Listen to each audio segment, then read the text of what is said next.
Good evening, one and all. It's Friday, it's the end of the working week, and today we're jumping into some more of our favourite game. It is, of course, some more good old Warframe. Hello, one and all. Welcome in. How is everyone doing today? I can see there's a few people here. I wonder why. There might be something to do with a drop or two. Hello, one and all. I see we're already getting messages from Gorokop and Zom in game. Welcome in, everyone. Gorilla asking about Voruna already. Is her fort finally good now? It's better, but it's still restricted. But I have got a way that you can make it better without having to do any helmet thing even. Just as it is, straight out the gate, you can make it more effective than it appears on the surface. But on its own, it is still struggling a bit. But welcome in, everyone. How is everyone doing today? How is everyone doing? I've had a few days off. For those of you who don't know, I have had a few days off just spending time with friends and family, what with, a whole run up to Christmas, but now we're back into the swing of things. So I am going to be looking to put together a video on Voruna here, but we're not doing video making right now. We're on stream time, and that means today we're going to be doing the Archon Hunt. We're going to be doing the sortie, other way around, sortie then Archon Hunt, and then I want to show you some of the broken stuff we can get up to with Voruna. There is some interesting stuff we can get her to do. There is some very, very interesting things we can get her to do. As I say, how do I massage people? I couldn't really advise you on that one, but if you're messaging people, exclamation mark join gives you information on how to message myself. Gorokop and Zom wanted to join in on today's sortie, so let's get them into the squad already. And number 3, we got Eliu. There we are. Grumpy Pants, I'm very sorry, but you were just slightly too late. Just slightly too late. Eliu has beaten you to the punch there. I have to bring you in on a later round of things.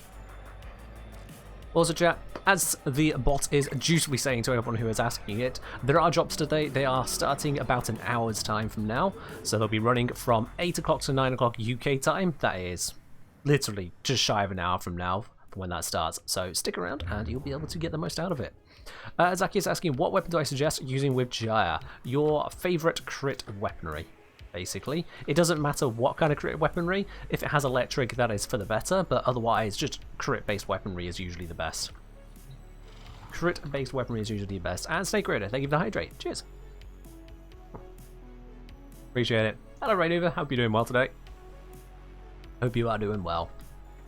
Grandpa saying, any chance to get in the Archon Hunt? Yeah, once we get to the Archon Hunt, or refresh the squad. We'll have the same squad throughout the sortie. Let's have a look at what sortie we got today. What sortie have we got? Let me just get rid of whoever's about to shout there. So we've got a rescue with secondary only, so not really Voruna's thing. We have a mobile defense with enemy armor being augmented, and an assassination with an Exma stronghold. So that one could be a bit interesting. Let's get cracking on this. For the rescue, honestly, I'm going to pick up a faster frame. Well, actually, Voruna's pretty fast. I'll just stick with Voruna for now. Yo, Cosmo. Yo, how you doing today? Thank you very much for subscribing with your Prime. A full 9 months now. I really do appreciate that. Cheers. Thank you very much on that there, Cosmo. And I see Max Imagine wants us to switch over to some EDM already. Okay, let's do that for you, Max. There we are. I'll switch to the EDM playlist for now. I'm not going to bring Rubico, because it's secondary only, actually. It doesn't matter what I bring. I'm not going to bring actually Gara, that's for certain. That is not well built. Let's bring my Observe. That'll be fine. Let's get cracking. Those rename their epitaph? Oh, well, fair enough. Let's have a look there. You've renamed it to a... I'm going to guess you haven't got it equipped right now. Paid path. I have no idea what that means on. Let's just get cracking on our sortie, shall we? Let's get cracking on that. Like you're saying, using Bubonico or Foreman? Not on the first stage of a sortie, you wouldn't, when it's secondary only. But the Foreman is a great weapon. Doc Jeremy, I'm saying, on the Warframe stream there'll be a specific drop this stream. Can I elaborate? Absolutely, yes. So between 8 and 9 PM UK time, which is 1 hour from now, just slightly under that, there is a Shorzin available. It's the Dawn Shorzin. I'll be showing more about the actual Shorzin itself once the drop starts, so that you can enjoy that. Let me just cloak up. Oh my god, that is a lot of speed. Okay, so Voruna speed plus Volt speed equals a lot of speed. Also, I should give myself status resistance, which is actually status immunity. I can just invisibly run through the mission. And not terrible speed, really. Obviously, without the Volt buff, it's not quite as strong. Oops.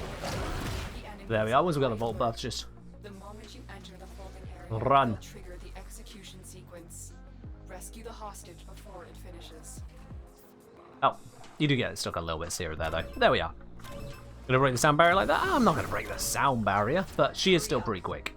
That's the whole point of the invisibility bit, is not only can you gain the bonuses out of the invis, but whilst you're in it, you are a lot faster. Like, not just a tiny bit, it's a lot faster. You can definitely make use of that. Oh, they got that door, and that one had the guy in it. Alright, we're good. Let's just get out of here, I guess, then. Let's just get out of here.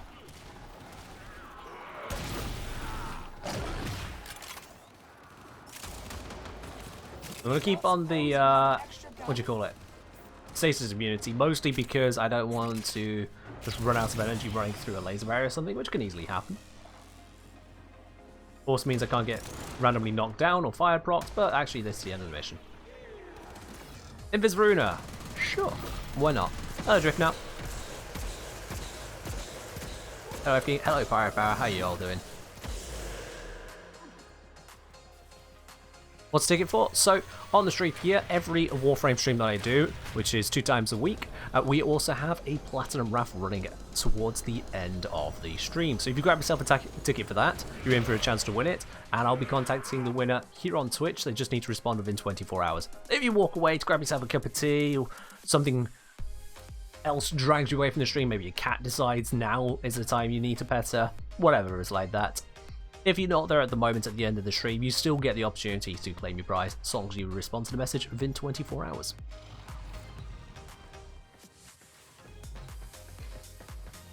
So yeah, that's what the ticket's for. If you want yourself a chance to win a little bit of extra platinum, that's long and short of it. Senko was saying, just realised the end of farming video was 7 months ago. Yeah, time sure does fly. Time sure does fly. Drops aren't active yet, right, Viper? They'll be active in a little under an hour. Little under an hour. We've got mobile defense with augmented armor, and I have my Parados equipped, which is probably all I need. I'm going to switch over my Rubico, or do I? Yeah, it's only a sortie level. Switch over the Rubico to my Fulmin, just because I know on that build, not only is it powerful, it also has primary dexterity. That's why I'm swapping that one. Yeah, Pratchett, I do have quite a few people joining the stream who can't stick right to the end, so that's why I give that 24 hours to respond if you are a winner of the plat giveaway. I always do that for plat giveaways, because let's face it, if you're here for 2.5 hours of stream but have to go away for that last half hour, I don't see why you should be penalised on that, quite frankly. I don't see why I should be penalised, so that's why I don't do it that way. Wow, Korokop, wow. Korokop has renamed their weapons to solving practical problems. That's some good taste right there, Korokop. That is some good taste. I know it said for the mobile defense, pick a turret pro tier, but I'm not going to have a Voruna today, so I'm going to refund you the points on that one. You're already bringing in. How do you buy a ticket for the platter giveaway? You just type exclamation mark ticket. It's not buy, it is completely free. It's 1 ticket per person, and that's just the long and short of it. That really is the long and short of it. You get a ticket, job done. If the bot tells you got a ticket, you got a ticket. The bot is by default set up to expect some kind of cost to it, but there isn't one. So it'll just say you purchased one for free.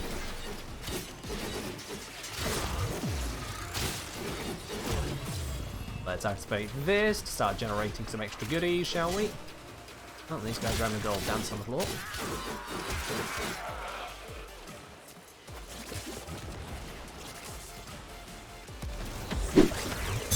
Yo! Awesome 5-month anniversary. Liv, thank you very much for the 5-month subscription. Really do appreciate it. Welcome in, Liv. Hope you're having a good day yourself. Hope you're having a good one. Alright, come on. Where are the enemies at? I swear, every time I try to find a cluster of enemies, they kind of die before I get there, but that's fine. It's sortie tier, that shit happens.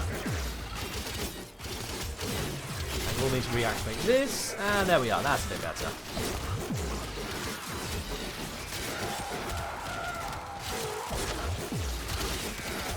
So there is a little bit of funkiness going on with Voruna. It's only a little bit, not a lot of it, but I will be going over that once we've gotten the Archon Hunt out of the way. Let's maybe not die to that, that'd be great. And yo, Sunwolf32, thank you very much for subscribing with your Prime. Welcome to the channel proper, my dude. Enjoy your lovely blue badge emotes to go with it, and your access to the supporter tea lounge over on Discord. Exclamation mark Discord if you don't know how to get there. Get to a terminal and prepare for enemy resistance. Alright, let's get to that terminal. We're all good. So we've got that status resistance keeping me nice and alive. And let's find an enemy. Because leaving enemies is what a Voruna does best.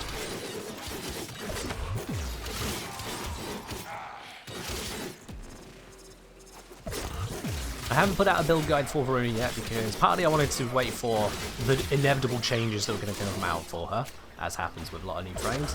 And also, as I said, at the start of stream, I've taken the last few days off. I've been spending time with some friends and family in the run up to Christmas. Being in time where you can, you know what it's like. Y'all know what it's like trying to get all family together.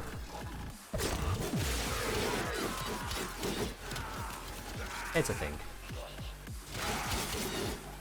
Do I think the Perigale is worth building up? With the update to it, yes. Now the Perigale will proc its bonus on headshot kill, not just getting full burst on headshots. Absolutely. The way it was immediately on release, it was good, but also terrible in an ironic way. It had its place, but its place was stupidly niche. Now that niche has been fixed, I'm about to fall off the map. Please don't fall, please don't fall. I'm good.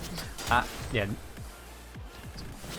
Now that issue has been fixed and headshot kills do not end up wasting your bonus, it is a very good weapon, yes. I'll be looking into doing a guide on the Perigale as well, because it deserves its own guide. It is actually a pretty nifty weapon. It's got a quirk to it which is worth talking about, whereas you get some weapons where their quirks are rather forgettable. How do you get the drop? Between 8 and 9 PM UK time, so that is between the first and second hour, or just after 1 hour of this stream being live. If you watch for 30 minutes, then you will get the drop. That's it. In the second hour of the stream, between 1 and 2 hours of stream being live, watch for 30 minutes. That gets you the drop.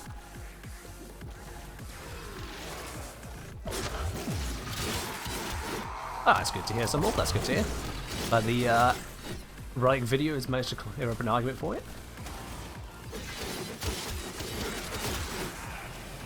I know some people can come across all kinds of strange urban myths and old wives' tales about how this, that, the other works in Warframe. Yeah, some people come out with some weird stuff, especially when it comes to RNG-based things like relics. Since Voruna got a buff recently, how do I feel about it? Voruna was good aside from the fourth ability already. Definitely good already. The change to the fourth ability, I still need to do some more work to try and eke out the full use cases. I'll be honest though, I'm still not really that into the fourth ability for similar reasons that I don't really care for Urayli. The fourth ability locks you out of your primary, secondary, and melee and replaces it with something which is substandard in comparison. If you're a lower level player, then yeah, maybe it's going to be powerful, but at the tier that we can play Warframe these days, it just doesn't offer enough. That's the way I see it. Voruna's fourth ability just does not offer enough, but I could still make it offer something, and that I will be showcasing later.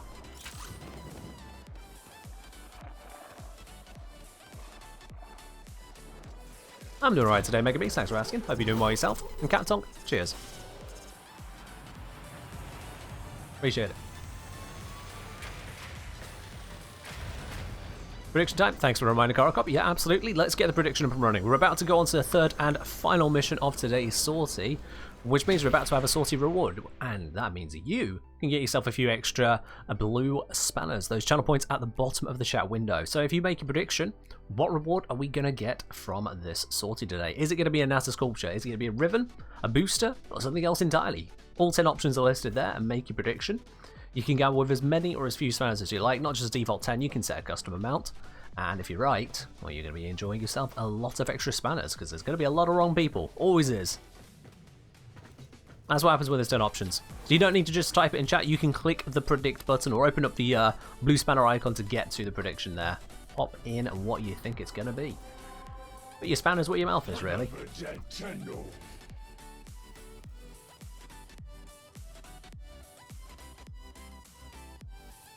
Oh yeah, Voruna and Equilibrium is a match made in heaven. Equilibrium is a brilliant mod for Voruna, especially with the health orb changes that came with the same update. As it means that on Voruna, a maxed out Equilibrium will give you 55 energy from a health orb versus 25 energy you gain from an energy orb. Like, it's ludicrously good. And I don't max rank it, I don't need to. Hello Raptor, my Friday's been pretty good, thank you. I hope it's all good for you as well. Target is nearby. Seek and destroy. Captain Vor has lived under suspicion of possessing Orokin technology. Alright, let me just get some stackage going there. Vor's reputation That'll give me a whole bunch of energy. favor to the entire system. Beautiful, and now I can basically invisibly run my way ahead. Just get past all of that. Let's get straight to Captain Vor. They're going to be over this way. We believe Vor has the ability to teleport. You will need to watch your back. Also going to activate that ability. Target acquired. Taken now. So with Voruna as well, Voruna synergizes very nicely with the Incarn and melee weapons. The reason being is that Voruna's third, you can just switch into having 100% heavy attack efficiency, which still faces the cap of 90%. And as a result of that, it means that you can activate your Incarnate mode without wasting your combo and without needing to use heavy attack efficiency mods. Oh, there's a sculpture back there. Ah, well, whatever. It happened. It happened. Yes, Archon Shards only affect the health orb out of the health orb pickup. So if you use the health orb option on Archon Shard, it will not give you more energy using Equilibrium, no. It just affects the health bit. I've gone the wrong way. How'd I go the wrong way? We're going this way.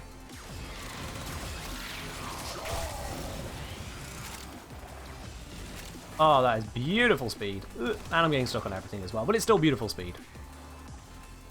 The combo of Volt and Voruna is nice there.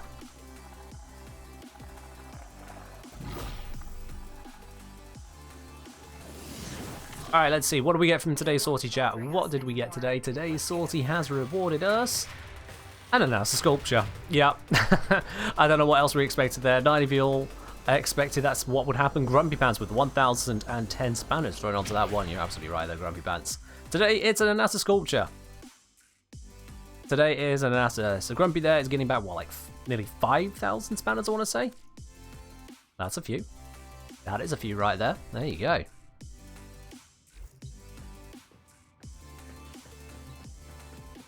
Alright then, this brings us on to, of course, the next part of the stream here. We're going to go through the Archon Hunt, because I've not done that yet.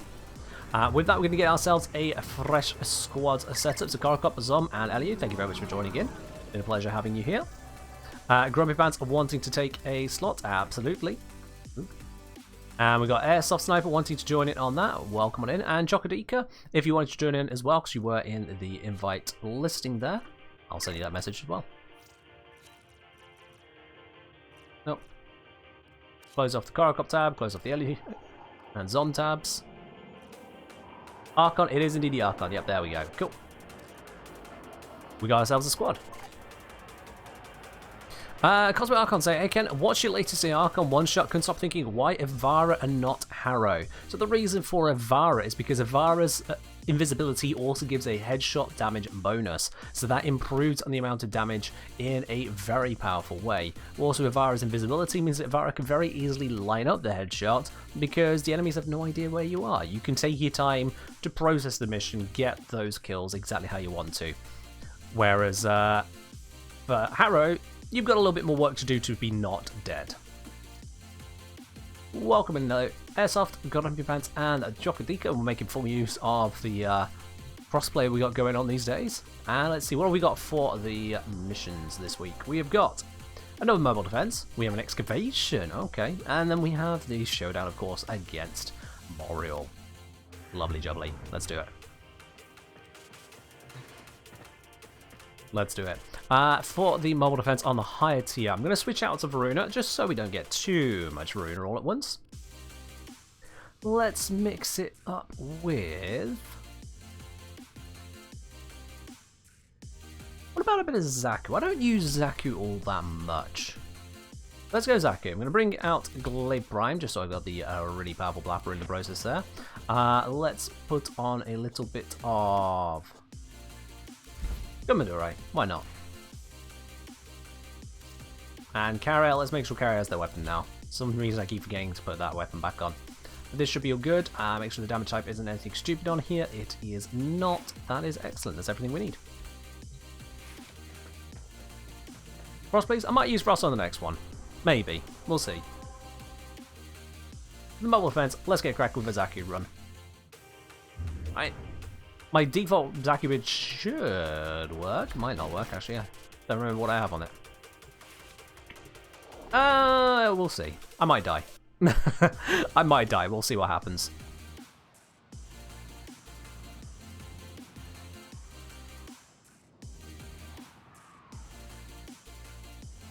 Hello, Zandalka. How you doing? Hello, Sid. Alright, let's grab this and let's get a cracking.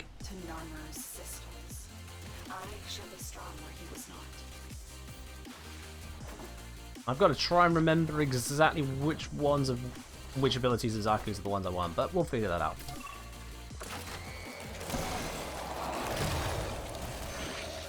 Let's start with stealing some guns.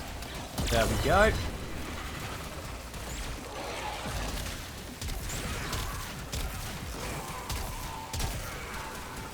And now, let's see. Gaze, deny, accuse. Was accuse the AoE armor strip? Nope, accuse was the you are my friends now one. Whoops, my bad.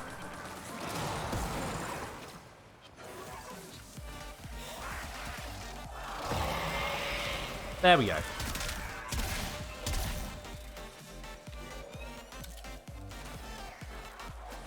Hello, JC. It's all going well here. Absolutely. Hope it's going well for yourself where you are. Oh, got to make sure I keep that up. Tokarika's loaded in. Lovely. It's always good when you can actually get some mission.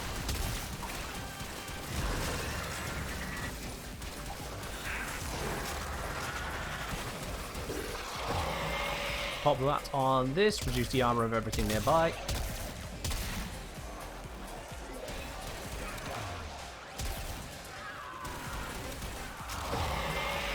Do it on the Xmas as well, because why not? Actually, let's turn it off then. Just bleed them out. We need to be going this way.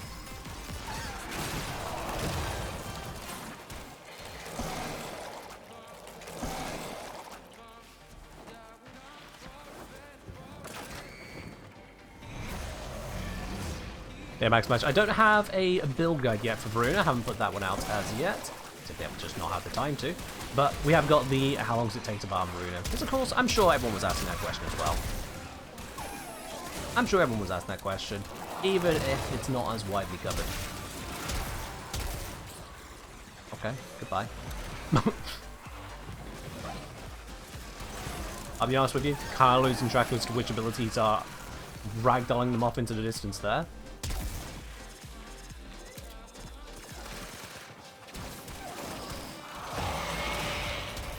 I will use that to apply a little bit of armor strip in the area.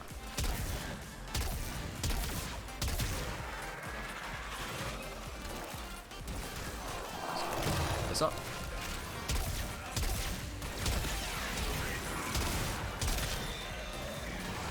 Not total armor strip with this build, I don't think, but it is still an armor strip, which is good enough. For an armor reduction, I suppose. Someone's pet is bleeding out. That's not the end of the world. They could save if they need it. We are finished here. Move on. Wonderful. Let's grab this and head to the final location.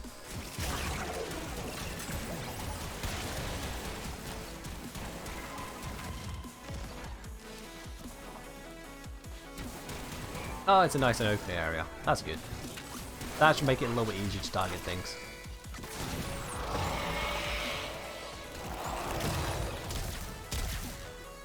Put a couple shots into him so that when the ability does time out, he will just die.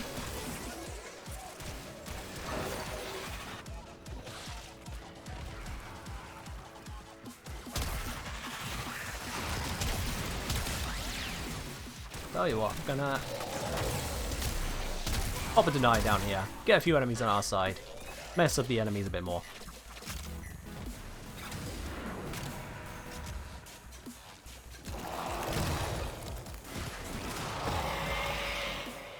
Lapty Gamer, how you? Oh, Epic Gamer is that? How you doing?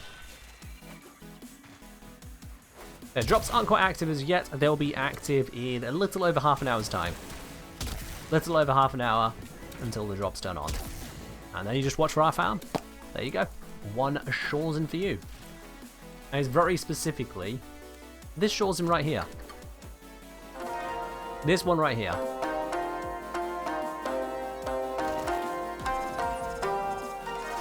That's the drop that's going to be available. Alright, that is timing out on the system, so I'm going to head down this way. We are all good on this mission. Let's get out of here.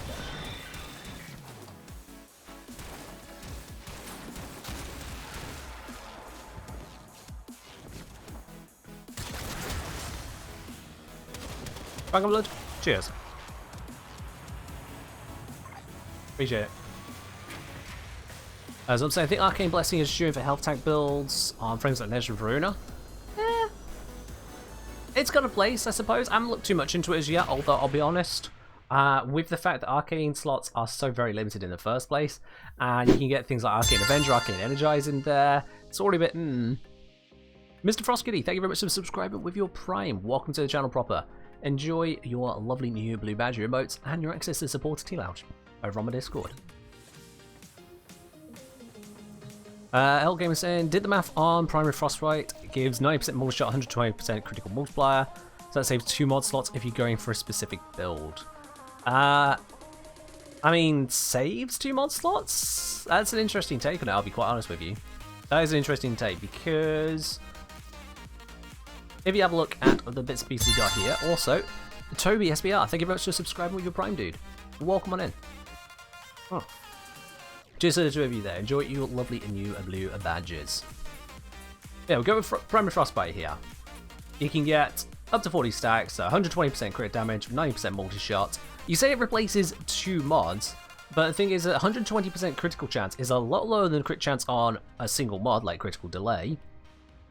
So that's already not quite there, and for multi-shots, we'll Galvanized Chamber here with 80% at base, and then a further 150% on kills. That's 230%, which is a hell of a lot more than 90% multi-shot. So, yeah, Primary Frostbite gives 2 bonuses in one, but you have to get the cold status effect in the first place, and then you're building up to these multiple times over. Compare that to something like Primary Dexterity, whereupon you get plus 360% damage on top of the combat duration, or again on Deadhead, 360% damage and a headshot bonus and a recoil bonus, and it doesn't quite work out the same way. So I've not fully looked into it as yet. There may be some weapons that it does work out for, some builds, but nothing leaps out to me about Primary Frostbite to say that it is particularly amazing anywhere. Yet to see. I have heard that apparently it's been procced by companion weapons, so that could be interesting. But we'll need to look at that as and when, and part of that means I need to actually farm it up to get the full power of it, to get a good feel for it.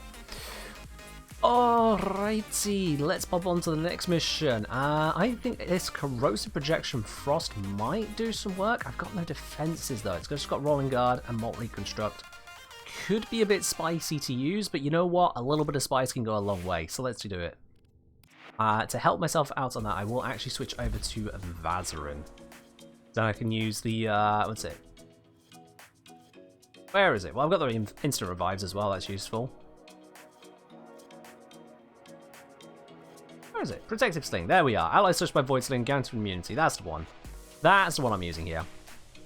Do you bring Limbo? If you want to bring Limbo, that's your call. That is your call. We're going into a excavation mission. We'll see how it goes. I know I've got bonuses to Jaya, Akbronco, Nakana, Similor. I can ignore all that. I can ignore all that. Having the frame for the mission is more important.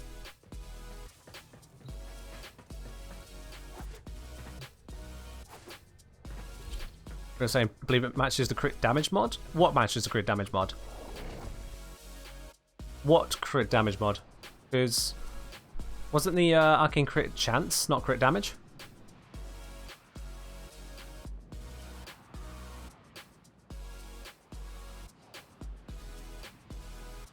I can't remember now. Now you got me confused. But it's crit damage. Oh, then my bad. Not my bad. I misremembered.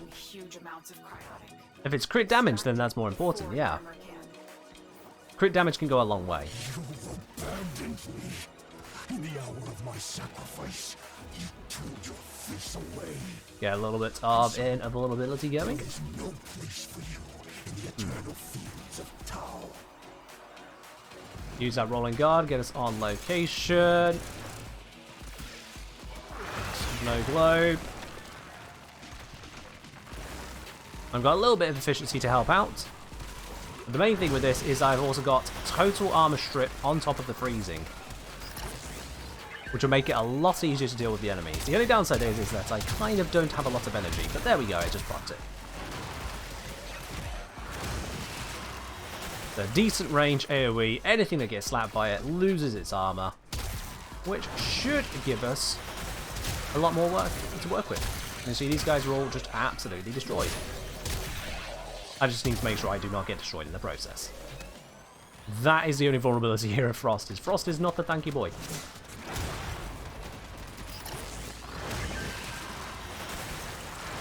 Repower the bubble. Repower it? Yeah, it did repower it. Keep that nice alive. Hello there, Eagle Talons. How you doing?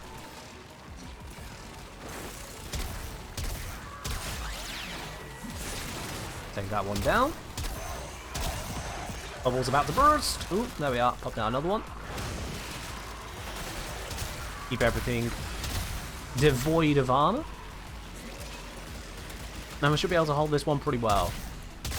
Teammates have gone to set off the next one. They can absolutely do that. I am still making sure this one stays alive.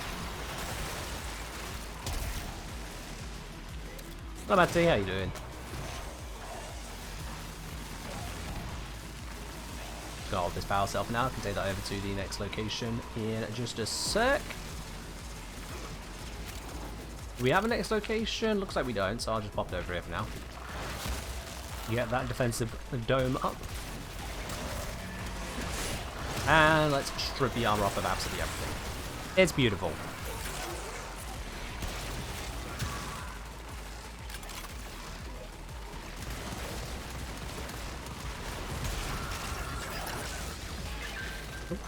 Bubble popped. Pop out another cast of that. Power cells, power cells, power cells. I don't see any nearby power cells. Oops. We'll be fine. We'll be fine. Good job, thanks for the good vibes. Pop up a new dome. Armor strip the area. These things do not stand a chance. And the occasional blade kills to just make sure my foreman is on absolute tippy top of damage output. It doesn't need the extra bonus, but I'm doing it anyway.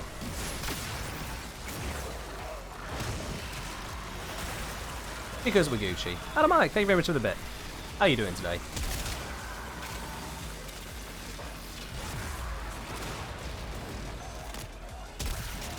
Alright, quick rolling guard, keep myself alive. Pop that out there. Ooh, there's a laser disco. That is dangerous. And we, oh, this guy also ruined my day. Oh, yeeks. Okay. And whoever was with the next location let that one die. That's unfortunate. Oh, power cell, power cell, power cell. Oh, it's not right there. Never mind. Yeah, we're doing well here, Adam, mate. We're doing well here.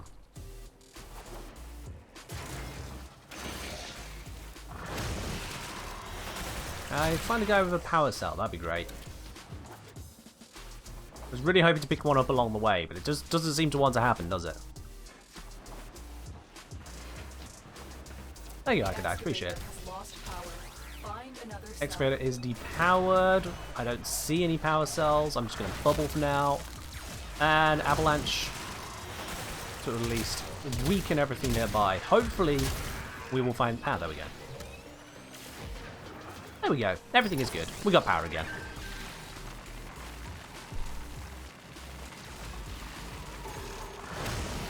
Maybe say should be studying for finals? Well, I mean, if you want to let yourself have a little break, you can't be studying 24/7. Just make sure it is a limited break, you know. Don't overdo it. Your finals are more important than 3 hours of stream. You're allowed a little break. Where are all the power carriers? Oop, that is an excellent unit.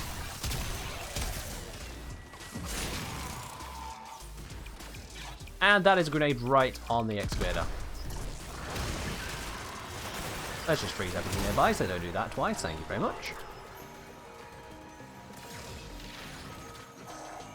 Warframe got boring for you? Fair enough. It's hard to play the same thing forever, that's why I play multiple games myself. I just mainly do content for this one.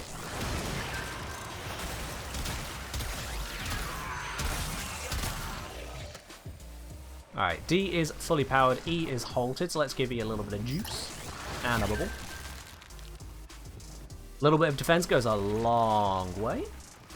Especially when it's Frost doing it. Drops, yep, there are going to be drops once the stream is live for about an hour. The drops will be kicking in between 8 and 9 UK time. I started streaming at 7, so once the stream hits about an hour, that's when the drops will kick in. Let me just freeze everything here, save our lives. Oh dear, that might cost me my energy. I'm going to head over this way. Did the bubble just get popped? I think it did. Pop a new one. There we go. Limbs of my children, piecemeal. Ah, yes, you shoot the grenades. I keep forgetting about that as a mechanic. It doesn't make sense to me as a mechanic. You can shoot grenades to change their team. I suppose I should think of that, given the pyro in Team Fortress 2. But yeah, it just doesn't click in my head. I have to get used to that, right?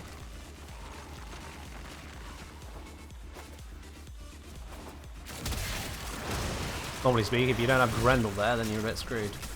We've got waypoints over here, but we're not picking them up. Okay. Alright, E is about to be done, so let's just get out of here. I'm just going to freeze things nearby to help everyone get through. Need to head on over to the next one, and hopefully this should be the last excavator.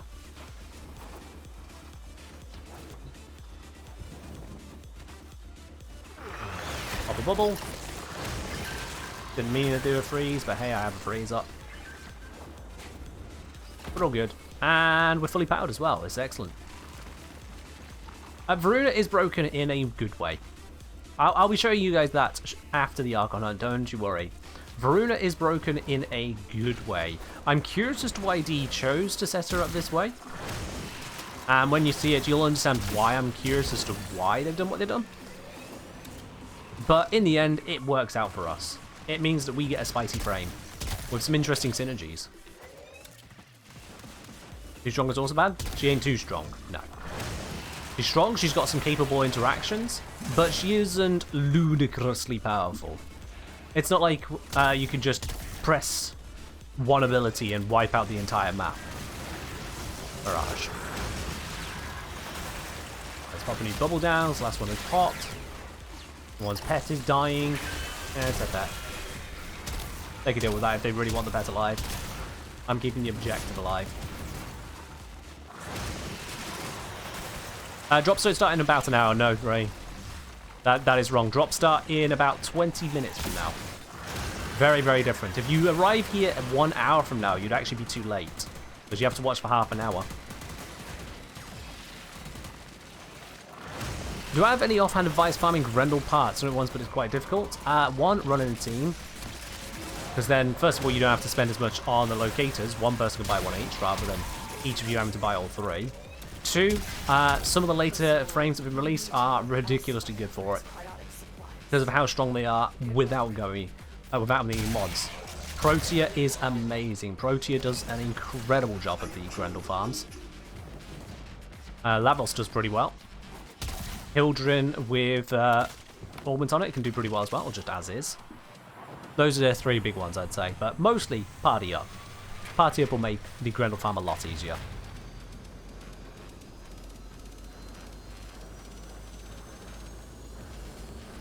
There we are.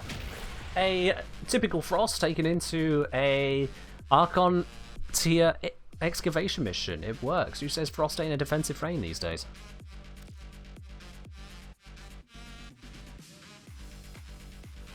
Voblin Grendel farms. I think Voblin might be a bit restricted in terms of actually getting the energy for the kit. Because that's the thing with Lavos and Hildren, they don't have the energy concerns, and with Protea just generates energy. So it'll be fine. Mind showing the Frost loadout? Yeah, sure. Let me bring it up. This is just my default go-to Frost build. 0 former investments, which just works out of the gate, and as you saw, it works. 87% armor reduction, so that stacking with corrosive projection, even solo, it is total armor removal. And that is in a 26 meter radius for 40 energy, which as far as armor removal goes, that's pretty spicy. That is pretty spicy. Obviously, if you put some former in, you will be able to, for example, put on Prime Flow. You can get yourself the maxed out Rolling Guard. But otherwise, it just kind of works as it is. It just works as is. Model Reconstruct for the healing, because Frost doesn't have any self-healing, so that helps to give you just a little bit more sustain. And Energize, because you do need energy. If you don't have energy as Frost, you are doomed with this build. You need energy. So that's why I have the Energize there. If you don't have Energize, then switch yourself over to Zealoric and get yourself the energy in that way. Or some other method, whatever works. But we're going into the third and final mission now, aren't we? We have done the mobile defense, we have done the excavation, so we're going to go on into the final stage. We can see here 2 Revenants and Ivara. Chocolika, I'd recommend not going Ivara. We're going to go for the brute force approach. It's been been smashing through nicely, so I would seriously recommend not going Ivara, because we're not going for the self approach. And if you get tapped, you will go down. Last thing you want is to get tapped and immediately die. Alright, everything should be set up there. Let me switch this over to... what's the one I like to use for this? Yeah, what do I? That's the one. And switch this over to the Catch Moon I built specifically to this. Yep, corrosive heat, that'll do just fine. Is it set for... oh, it doesn't have an adapter on it. Well, let's fix that, shall we? Don't know why that didn't have an adapter, but now it will. Excellent. And this needs to be tied to corrosive, which it is. Excellent. Just cheesing the ever-loving heck out of everything I can. What do I have a prime glaive for corrosive? So it's got corrosive and slash. So it works on basically anything I need it to. Oniru? No, not Oniru for this build. Not Oniru. Alright, then let's check. Yeah, Wukong will survive. This should be absolutely fine. Let's go and do the Archon hunt. The key bit here is the Zarta's Whisper that is subsumed onto my Revenant, and Revenant's Mesmer Skin for just pure survival. This comboing with Felarx, which loves Zarta's Whisper. Outside of that, the rest of the build there is mostly to deal with the extras that spawn and try to cause issue. Wukong dies, you'll eat your graphics card. Don't eat your graphics card. But yeah, Wukong might die. They might. Era always drained of power. It's how he was shaped. But he is no leader. And his mistakes have left Mesmer Skin on. Take the Archon down. Float past all that because screw logic. I have got full stacks on my weaponry, so that is good. Full energy as well, so that is good.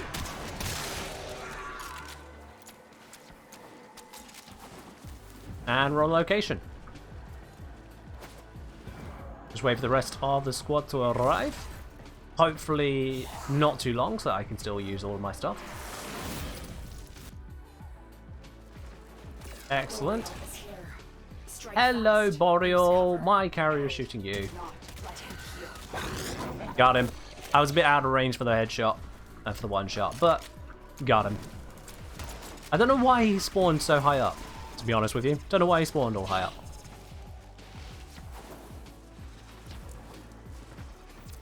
Triggered that to send us where we're going.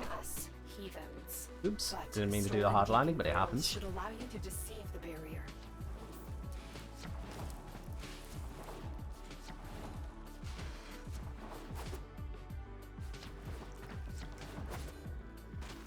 I've been putting Borrow in annoying spots to try and one shot. I think it's just how they spawn, to be honest. Well, would be nice if I could see an enemy along the way here, so I could re-up my bullet jump bonus. That'd be beautiful.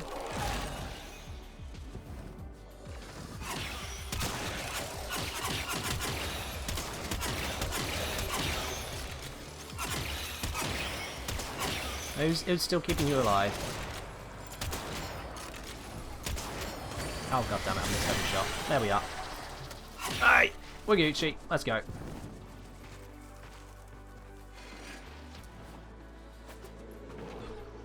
Let's make our way through here. Carrier just tickling stuff along the way, as it does.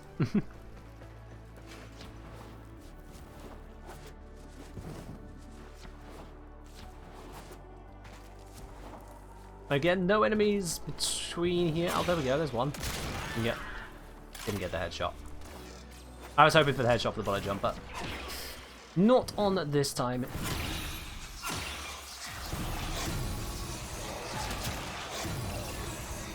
Boreal is consumed by hatred.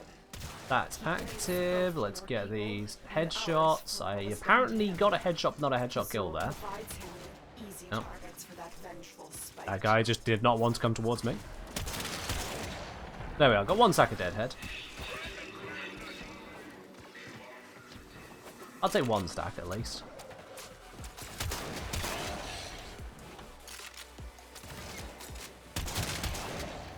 Two stacks. On location for the boss fight. Re-up the bonus. And here is the boss. Hey, Bossykins. Dang it. Oh, I've got the wrong amp. Huh. Whoops. And there's the one shot. With a very intense close-up of Revenant right there. The armor's spotted eyes have been torn out. It did spawn in a bit of a weird spot there, didn't it? But we got the one shot. Who said the Archon fight was supposed to be difficult anyway? Did I rip out the Tau Forged one? Ah, I didn't check. Crikey. I might have got the wrong one. We'll see. 1 in 5 chance. Let's see. Yes! We did get the Tau Forged one. We did indeed. If you kill it quick enough, you get Tau Forged, right? Totes. It's nothing to do with RNG. Tea or coffee? Oh, obviously tea. Come on now.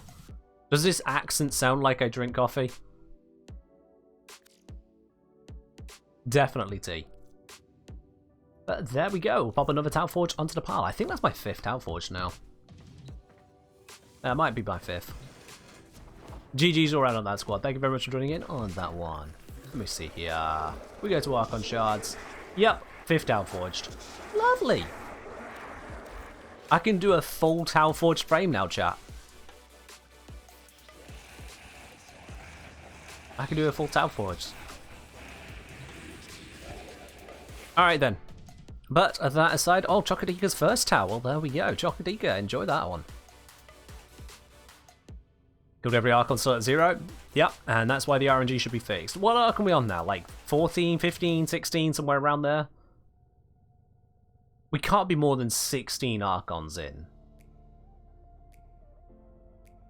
I'm sure someone's keeping track. I've lost track how many Archons there have been, but I don't think it's been more than 16. Oh, was that your first hunt ever, Chocodika? Wow, what do you know? What do you know? First hunt and it's your Tau Forged. Lovely. Should be 14? Okay. So if it's 14, then the average person would be just about onto their 3rd Tau Forged. And I have 5. That's not fair. I shouldn't have more than 3. That's not fair. Because then you get people... what you call it? Yeah, you get some people, hey, we are like this about of 0. Yeah. Hey-ho. At least Chocodee's on 100% Tau Forge rate, so you know, there's that little bit of statistical funsiness. Let's switch over to Voruna. So I want to show off some weird stuff that's going on with Voruna. I want to show off some weird stuff that I've been looking into to make it all happen. Grandpa's saying still having 0 is a teeny tiny chance. Are you sure about that? Someone said it's been 14 runs, okay? 14 Archon hunts, and it's an 80% chance. So 80% chance, the power of 14 comes out to a 4% chance of still having no Tau Forged. Yeah, you definitely used the wrong number there, Grandpa's. It's a 4% chance of no Tau Forged if it's been 14 hunts. Which is still a bit ridiculous, but also a hell of a lot of the population. Yeah, hell of a lot of the population. Yo, I'm Manal Sleepwalker. Say hello. Found about you from DE streams and YouTube. Thanks for your amazing, helpful videos. Reached ML22 yesterday, but still consider myself a novice. Oh, I don't think you're a novice. If you're ML22, you're at least on the level of, you know, early game, right? You're fine. But welcome to the stream all the same. Welcome in, everyone. Welcome in, everyone. And yeah, for the glyph, if you guys wanted to get this glyph as well, for those of you asking about it, you can either click the link that's pops up on the from the bot message there from !glyph, or you can do a redeem code here, and if you type in the Kengineer, like that, that will give you it. I've already redeemed it, but that will give you the glyph as well, so you can do that. Yeah, we're going to drop the squad now. So ASF, Grandparents, Chocotica, thank you very, very much for joining in. Let's have a look at some of the weirdness that's going on for Voruna. Let's go have a look at that, shall we? Let's drop down to Samaris, and I'll show you some of the bits and pieces I've been looking into. Also, Wolvens, cheers. Appreciate it. So Voruna has some weirdness going on. And, I want to break that down. Does a resource booster work on somatic fibers? In Disruption, yes. In Conjunction Survival, no, because somatic fibers are a rotation reward on the survival mission. Those are not affected by boosters, whereas they are an enemy drop in Disruption, so there it is affected. That's a distinction. Alright, fill up on the energy. Let me just make sure I've got the right bits and pieces. Oh, I just prefer having the Praetor equipped for Voruna. It just feels better. It just feels better. Yeah, it is on, yeah. This is going to be related to that. Alright, so, if I spawn in a whole bunch of these Exogoxide officers. Now, oh, Carrier, I do this every time. Carrier, stop. This is why I usually take the weapon off my Carrier. Carrier's just like, oh, enemy, enemy, enemy, I can shoot, enemy, enemy. Stop. Look what you've done. Alright, let's try this again. So yeah. Level 185 Exogoxad officers. These are some pretty tough units. I've got Rubico Prime here. If I give this one a body shot, 391 damage on an orange crit. These are some tanky units. These are some pretty tanky units. If we hit that with a 2, you can see it did 7 damage initially, and now we're getting proc damage of, well, frankly, not a lot. A few hundred bits of damage. Look at that health bar. That health bar has basically not changed whatsoever. You can see like a pixel of difference. These guys are strong. Well, these gals are strong, I should say. Now, if we get a slash proc on there... I said, if we get a slash proc on there, you can see that does substantially more, because slash bypasses armor. But it's still only so much. It's not exactly, you know, the end of the world. For the unit here. We've done a little bit of damage. It's still handling. You watch its armor recharge there as well as the heat proc wore off. So far, this is meaning not a lot. I saw someone say, hey, just realized crossplay means we can do... console players can get to farm relics with you. Yes, you can farm relics with PC players as well now. So now, I'm going to cross my fingers and hope I get a slash proc here to demonstrate this. And good at slash proc. So if I put some extra hits into here, that slash proc is going to keep the ability running behind the scenes. So that when she dies... Oh.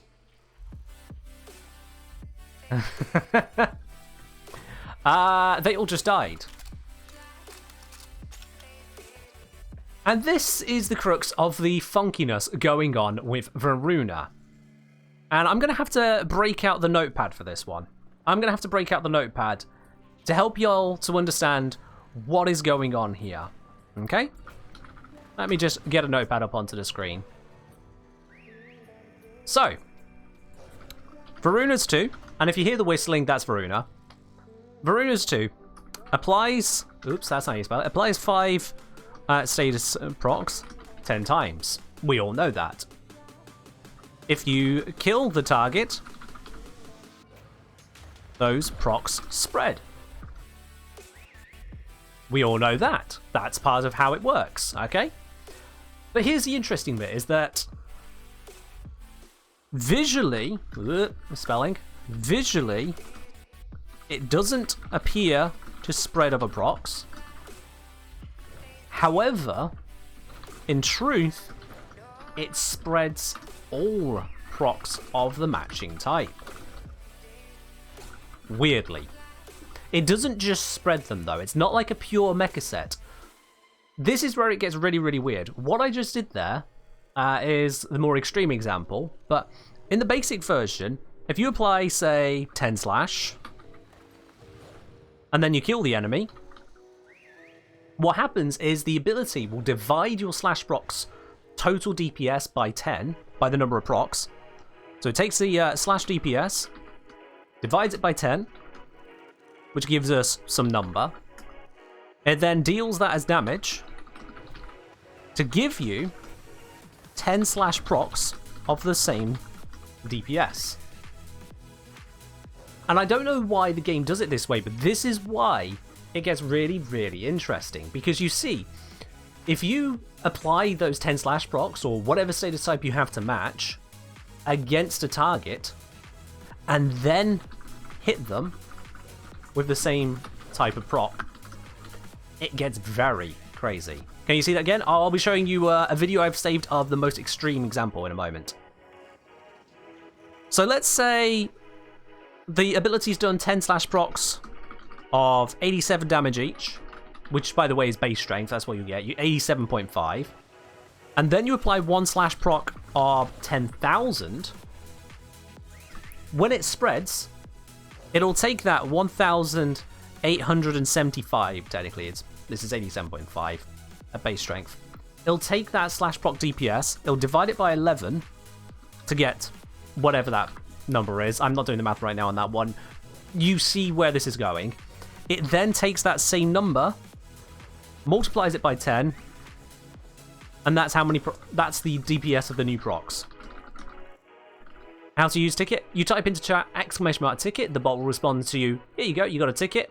If it says too many tickets, you've already entered. So by adding in this slash proc here alongside the ability, English only please, can't speak any other language. If you add in that slash proc or whatever higher damage proc that matches, the spread spreads that higher damage. Now, when you've got the 10 slash proc still going, it's a lot weaker. This is where it gets extra, extra, extra weird. If you have the ability, let's just draw a line under all this. If you have the ability applies 10 slash procs, okay, you wait 3 seconds, apply 1 big slash, wait 3 seconds. At the end of that time, the first 10 slash procs have timed out, so only 1 big slash proc is left. The ability is still active. By combining the same procs, the ability is still there to spread. The enemy dies, and what happens is then the game kind of throws a wobbly. That 1 slash proc is divided by the number of slash procs around, which is just 1, and then multiplied by this number of procs that it intends to spread, and the ability always spreads 10 procs. So it multiplies it by 10. And so you get what you witnessed just a moment ago, which is where everything dies. And you know what? Very conveniently for you, here is a video of exactly that I recorded earlier. This I recorded earlier of the exact same happening. So you see we got some slash procs. I apply some additional slash procs onto the target here. At this point, all of the other status effects have run out. If there was no slash on the target, the ability would be over by now. But because I applied extra slash, they're still there. And you guys, it is now 8 o'clock, so the drops will start counting. You don't need to do anything for the drops other than just watch the stream. So if you watch for the next half hour, you will get those drops. You don't need to type anything. You just need to be here and signed into your Twitch account. So here I've applied... Go back a frame. Here you see I've applied another slash proc. Just keep it going. And then the enemy is about to die. Wait. Very carefully... So there, the enemy has died. It took a 37k slash proc. And by dying to that 37k slash proc, all of the enemies nearby have just been hit by this multiplication thing I talked about. This weird thing on the notepad just kicked in.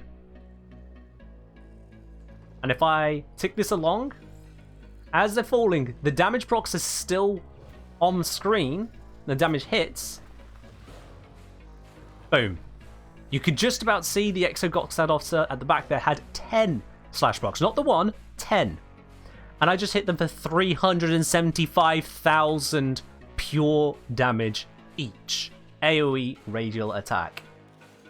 Just moments prior, this one took a proc of 37k, and they all died to 375k. A 10-fold increase in the slash damage. So if you ever feel like your Voruna's 2 is putting out some crazy damage far above what it should be doing, that is why. Because Voruna's second ability carries on existing if you keep the same drop happening. Will this one-shot an Archon? I highly doubt it. You need to match the procs. So here I've got slash, so I could just put some slash into it. Keep that running. If I keep on slashing it, I keep the ability active. And so when it times out, everything gets hit with those slashes. And they all die. Now this is limited because if you kill the enemy too quickly, you'll still have the smaller slash procs watering it down. You will still have those slash procs watering it down. Does strength increase this potential? Strength does not increase this potential, no. Because we're using the damage of an external damage source, such as my Rubico. We're not using the ability for the actual strength. If I don't get slash on the attack though, that one was slash, let me kill someone else. If I don't get slash on the attack though, and I put these slashes in, well by the time the other stats run out, the ability no longer cares. There is no original status proc to transfer over. So I can keep up these slash procs as much as I want. The only thing it's got to share is the radiation. Because radiation lasts twice as long as normal status procs. Garuda's 4 could buff this, maybe, but I'm not looking into Garuda 4 stupid play, because let's face it, Garuda's 4 is Garuda's 4. It's always done funky stuff. If anything, it probably wouldn't have that much of an effect, because we're already applying 10 slash procs. But yeah. So Garuda's 2 is a little bit funky, and because of that 2 funkiness, you know what else applies slash procs?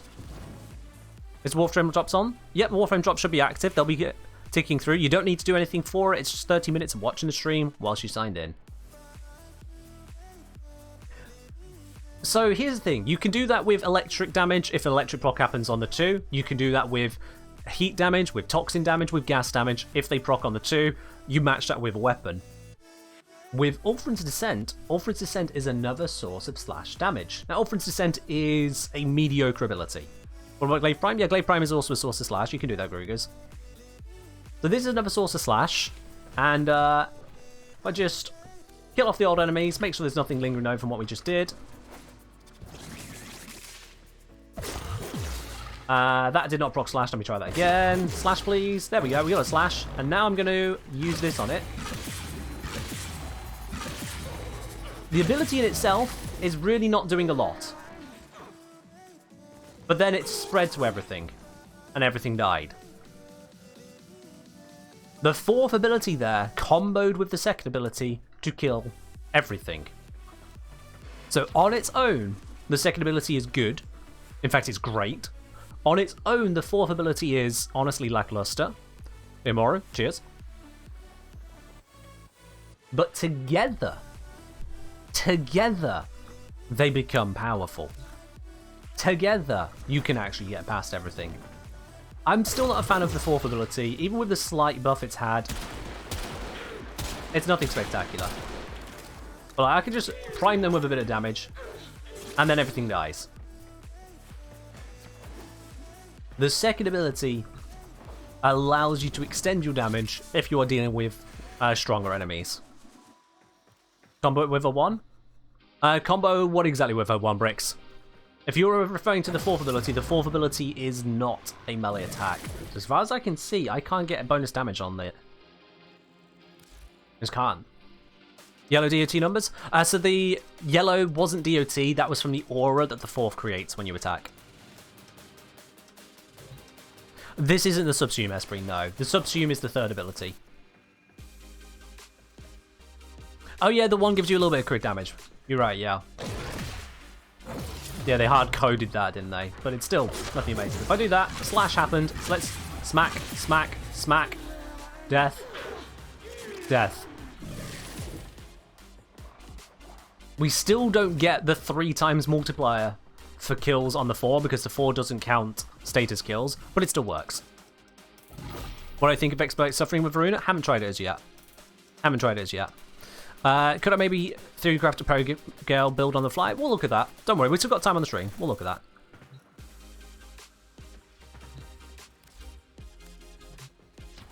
that. So yeah, you can absolutely start comboing these things. No slash on that one, so let me try again. Come on, give me slash. That's what we need. There we go. Smack. Let's put another smack in, just for good measure. And things start dying. And you can see the range on it. You can see that this one here reaches out to the enemies here, but not in the next column over. Not the next column over. And there, the slash proc that I hit before casting a 2 also still carries over. So it is the total on the enemy at the time. That's what's counted. So, yeah. Voruna can do some pretty spicy stuff. It requires combos. It's not single ability does it. You do need to do some combos. Sorry, Greg, I still don't speak any other language other than English. You do need to keep it to English only here, please. But yeah, you do need to combo bits to get it to work. But you can either combo using range and strength on the 2 and the 4, or you can combo with just range using the 2 and then a weapon. And both of those work too.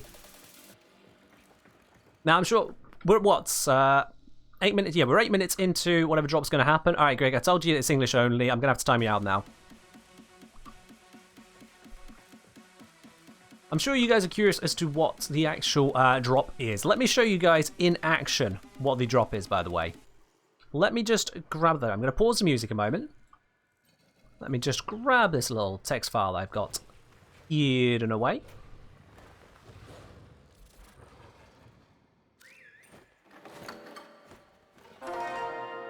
And this is the Dawn Shawson. A little bit of a musical instrument you can pick up over the next 30 minutes. This is what you guys are getting as part of the drop right now. It is the Dawn Shawson, which is a Orbiter decoration. And if we just put on a little bit of an autoplay, load a song to the memory. That one right there.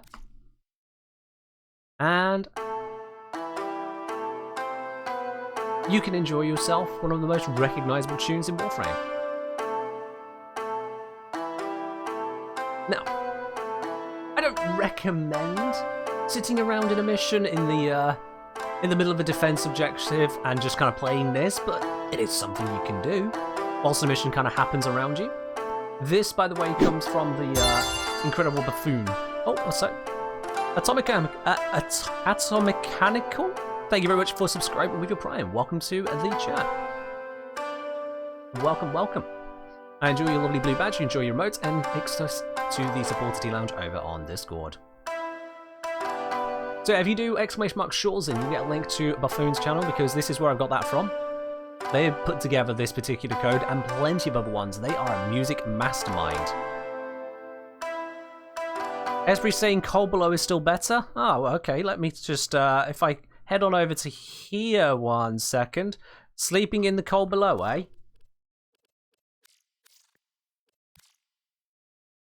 Well, you mean this one? Shorzin is spelled with a Z, Sunwolf. Shorzin, like Jason's just done.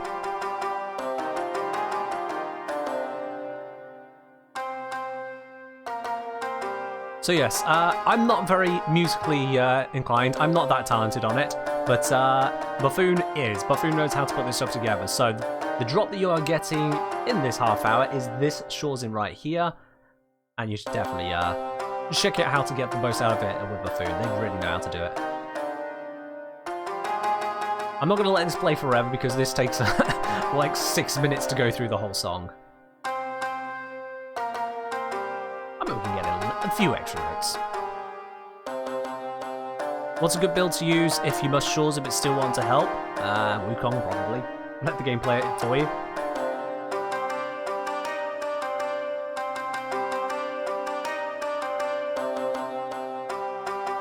But that's enough of that one there. So that is what you can look forward to.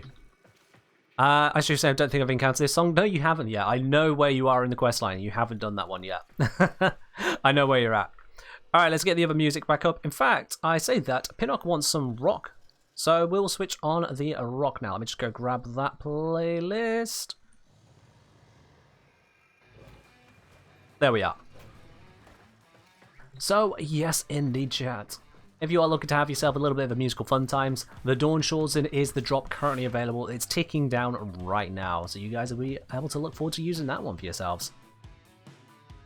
Grimpat saying, don't remember that song, what's it all but the Re-Ready quest? It was in the Call of the Tempestari. Call of the Tempestari. Will we ever be able to trade with PlayStation users?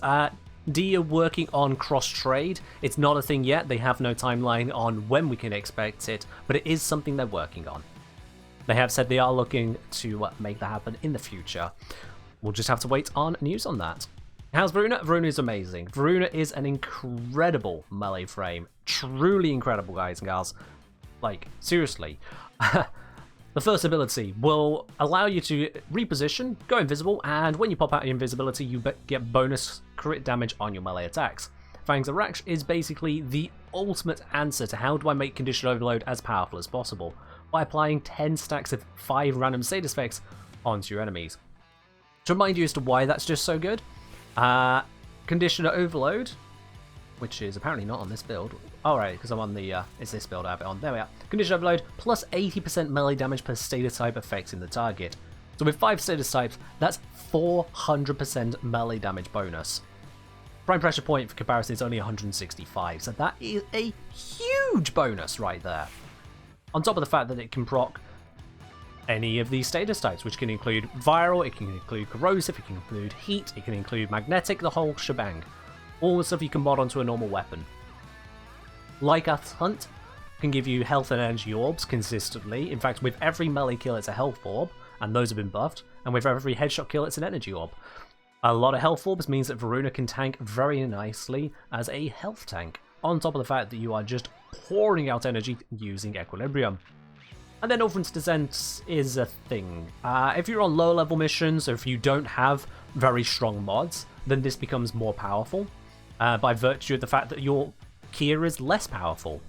But once you've got to Steel Path tiers, once you can fight confidently on the Steel Path, Orphan's Descent is definitely ignorable. But you can combo it with Fangs of Raksh, because of the weirdness I showed earlier, in terms of its second ability, in terms of its spread on this second ability. If you proc slash with the 2, and then kill with the 4, you will spread that slash. Why are people saying a boba? That is not a word. Let me see. Can I get a slash here? Come on. I want to demonstrate. Oh, I'm out of energy. Let me get some energy. Thank you very much. There we go. Let's try this again. Slash, please, for demonstration. That is not slash. A slash proc, please. This is the RNG side of it. You need a slash proc to get the crazy slash combo. wombo stuff. And it's refusing to happen. Okay, that one I did it wrong. There we go. So they have the slash block on there. If I just put some slash into this gal. Oh, okay, I didn't block slash quick enough. My bad. My bad, let me try that again. I'm just gonna reset the enemies. RNG stiffed me on that one. Are you not allowed to use the 2 on the same target twice in a row? That's a good question, Rikaraz. Yeah, I haven't explained that. And the answer is no. But you can cast it twice on the same enemy. Like so. However, only the first 5 procs applied will be eligible to spread. If any of those procs are still there, then you cannot spread new status procs. Yo, Tilly, thank you very much for subscribing onto 9 months. Tilly, really do appreciate that. Welcome back. Oh. Very, very much appreciated. Would a prey does heavy attack / Oh, that's a good question. Let me see. Okay, that was a lot of slash in itself. Yeah, we can do that for some slash. It's not a lot of damage right now, but yeah, we can do that. So let me pop a 2 on. That was not a slash. Let's pop a 2 on. That's got a slash on it.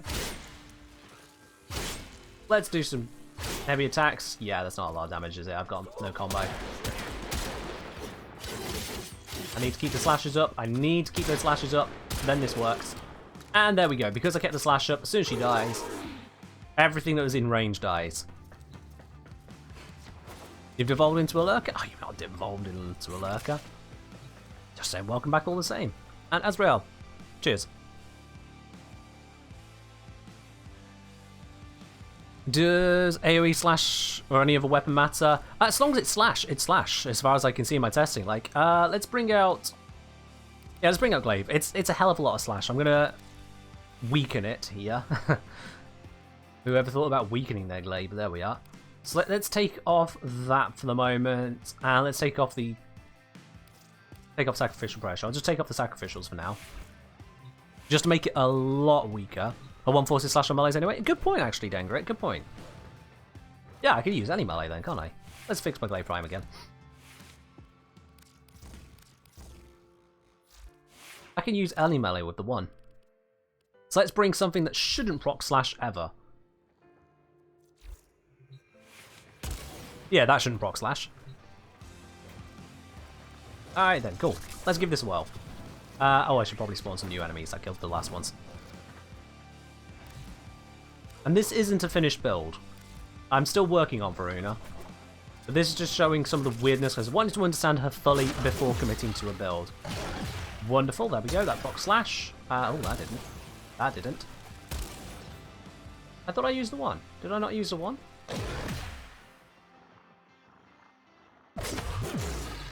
No slash, doesn't qualify. No slash, doesn't qualify. No slash, doesn't qualify. And I'm out of energy. Okay. Does Voruna propagate status? Kinda, Tilly, kinda. I'm going to be going over this fully in a video I'll be putting out. Basically, her 2 will propagate the status procced by the 2 and any of the same status that you also apply if the enemy dies whilst one of those is alive. Okay, none of those are slash. Come on! Give me a slash proc here. There we go, that's a slash proc. Let's just put this on with sniping. Oh, well, everything died. Except for this one. This one was out of range. Yo, Rufus, thank you very much for subscribing with your Prime. Welcome to the channel, proper, my dude. Enjoy your lovely blue badge, your emotes, and your access to the Supporter Tea Lounge on the Discord. Really do appreciate it. Yeah, the 1 invis ends after a attack of any kind. That is not an ability. So we can safely use the ability here. There we are, we got some slash. Okay, did not mean to yeet you all the way over here, but that happened. Reload, reload, reload, reload. There we go. And you see the radius there. Everything that causes the radius. The slash explosion happens. It's weird. Because if you kill the enemy quick enough, it doesn't matter. Like, let's downgrade these enemies to a much more reasonable level. Let's take him down to about 80. So if I do this here, you'll see that it doesn't work anywhere near the same. Because I kill her so quickly. There's still a lot of slash going out. Okay, actually it's still very good because they're low level. Never mind. Let's go star chart. Top end of star chart. There is no slash on that one. Can I have a slash, please? It's not going to give me a slash now, is it? Yep, it's refusing to give me a slash, but it's dying. At the level where the 2 funkiness stops working, it's the level where the 2 just kills them outright. So, you know what? There we are, we're fine. Have I tried Nikana Prime with Voruna? All melees are pretty good with Voruna. Pretty much all melees. So yeah. Where would Voruna be in the time to farm rankings, considering the pity system? I've actually mentioned that in the Voruna farming guide video. How long it takes to farm Voruna, Carl Cobb. Thanks for letting me know you didn't watch that. Yeah, thanks for letting me know on that one. Alright, someone asking about the Perigale. Let's have a look at that as well. Zob, I wonder how practical this is in normal gameplay, since you have to kind of pause for the insane damage. That's the thing, Zob, is that if you're in low enough level gameplay where you're just kind of smashing through already, then it will carry over some of the status anyway and give you the small area nuke. If you come across stuff which is a lot tankier, where you go past the original 6 seconds of the first status procs, then it just scales in power all of a sudden. So, the 2 is pretty much the opposite of the 4. The 2 here gets stronger in synergy, the more high level, more tanky the enemies are you face, whereas the 4 here gets weaker as the enemies get higher level. This one you can scale further, this one actually scales downwards, because this one's bonus on the 2nd, 3rd, 4th and 5th attack is only if you get a direct kill. And that I gotta say, it just doesn't work with Slash. Slash is not designed as a direct killer. It's just not. Alright, Perigale, let's have a look at that, shall we? We had a look at it on the previous stream, but it's been changed since then, and changed for the better. Thank you very much, DE, for listening on that advice. So, look at the stats comparing Rubico and Perigale. Perigale here has 833 accuracy. I don't know why it has 833 accuracy. It just does. Yeah, go figure. That's a thing, yeah. I was right to say thank you for all those guys who made Mystic Engineer become a go-to in my Warframe journey. You're welcome, my dude. Glad you enjoy them. Welcome into the Twitch channel. Sorry, can we keep it English only in the chat there, please? I have no idea about any other languages. I know a little bit of other languages. It's not quite fully true. I do know a little bit of other languages, but not enough to moderate it. Thanks, guys. So yeah, the Perigale here, it's got a slightly reduced fall-off, but that's not anything to worry about. It's still far. The fire rate we won't be concerned about. The magazine 12 is a bit of a cheat/trick, because you fire a burst of 4 shots. So it's actually only got 3 shots, not 5. Or 12 for that matter. The reload is long at 3 seconds. And the crit stats and damage is a bit on the lower side compared to the Rubico. But you'll see in a moment, that's not actually the end of the world. Drops where? Here! And you're in time, Goober. You are absolutely in time. So, yes indeed. If we have a look then at the burst effect. Oops, I didn't mean to not equip it. Is this most I've ever had on Friday stream? Well, this is the most I've had in a while, right over overall, isn't it? To be honest now. So, I've not actually got around to forming the Perigales yet, but this is where it's at so far as just a very basic build. This is kind of your pre-adapter kind of builds. We've got some basic crit chance, crit damage, viral approach, moldy shot, pure damage, the usual stuff you'd expect on a sniper rifle when you've not evolved any further. What's it all ensures in? It is a Eastern style guitar. It is Eastern style guitar. The drops are active at the moment, guys and gals, is this one right here. And Cattonk, thank you very much for subscribing with your Prime. Welcome to the chat proper. Enjoy your lovely blue badge, your emotes, and your access to the supporter T Lounge on Discord. Yeah. Cheers.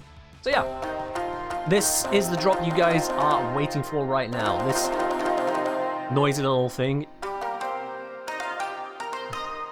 that you can play to your heart's content. Absolutely, that is the drop you're looking forward to.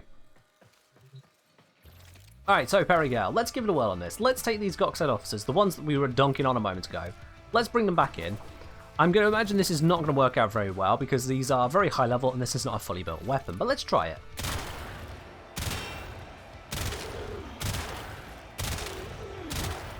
Now, you might notice that I appear to not be using up any ammunition at the moment. And that is not a bug. That is intentional, because you see, if you get repeat headshots or a headshot kill, then you get ammo efficiency on your Perigel, continuous ammo efficiency. So that whole, oh, I only have 3 shots, however is this weapon going to work, suddenly stops being a problem. You see, you can just keep on firing. This is no Former, this is with no Arcane, no Riven, no special anything aside from Galvanized Chamber. And it's still killing these level 185 Exo-Gokstad officers. And for anyone who's not familiar with what an Exo-Gokstad officer is, they're basically heavy gunners on steroids. 1,000 ferrite armor, 1,000 clone flesh. Whereas we compare to a heavy gunner, a corrupted heavy gunner has only 500 armor, 700 clone flesh. So these guys are or gals, I should say, these are substantially stronger units compared to the corrupted heavy gunners that you might see in a lot of other tests that people do. So this is a very strong unit, and no Former, no anything, we're already tearing their faces off. I want to make that better. Let's bring out the primary deadhead, because primary deadhead. And let's whop on a depolarity bonus right here, right now, because I have the ability to do so. Why not? And let's see, in that 8 capacity is not quite going to make it, I don't think. No, so what I'm going to do, I'm going to drop down the cryo rounds to a slightly lower one, because then I can use... Where is it? There it is. Why search? Sorry, why go looking when I can just search, eh? Voruna build? You don't need to spam out Voruna build. I can show you that in a moment. We've seen it very recently. There is also the loadout option on screen on Twitch, so if you just click onto that, you'll be able to see the build of things I'm using. It's got a slight delay on it, but you'll still be able to see it. So yeah, once again, let's... this is now 1 Former. And as soon as it starts to scale up, once again, we've got the infinite ammo approach happening here. So we can just keep firing and firing and firing. And we've reached the point where it's actually just one-shotting them now. Level 185 Exo-Gokstad officers. Near enough one-shotting. That one survived somehow. I think I might have missed. But it still died from the rest of it. Yeah, pretty awesome. I got mentioned by EDE the other night. There seems to be a few people here that may have heard a thing or two. Addy, want to switch back over to EDM? Yeah, let's do that real quick. There you go, Addy. So yeah, this Perigel is kind of powerful. That is kind of powerful. This is single Former with the deadhead we put onto it there. And it's slapping a bit. In fact, I'd honestly say that I might be going overkill by using the viral approach here. Let's see, what can I do instead of that? Let's drop out this and that. Let's go for this and that. Whilst we're at it, save infected clip. Let's go for L5 because heat damage. It's a bit pog.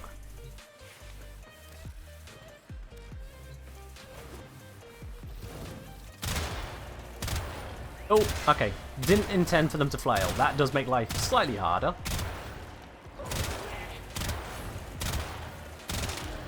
But we can still get there. And as soon as the weapon starts stacking up, you can see, yeah, the damage is there. The damage is there. If it doesn't immediately die, it dies to the procs. That works just as well.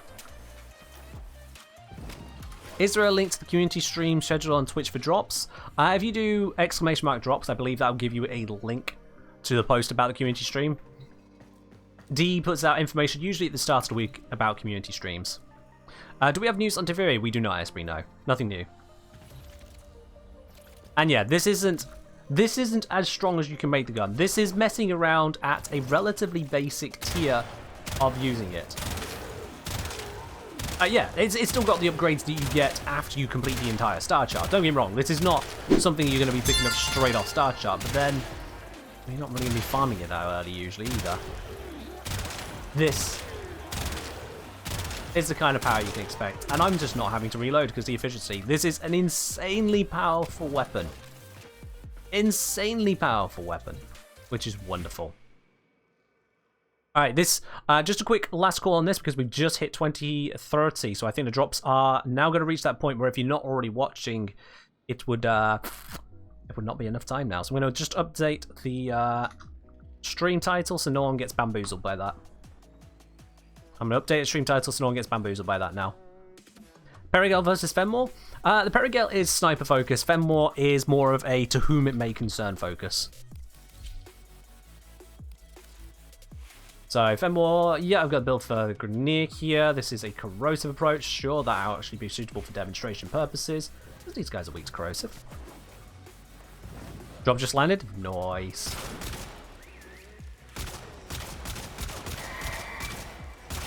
Let's just get this gun a little bit built up. Switch to this mode.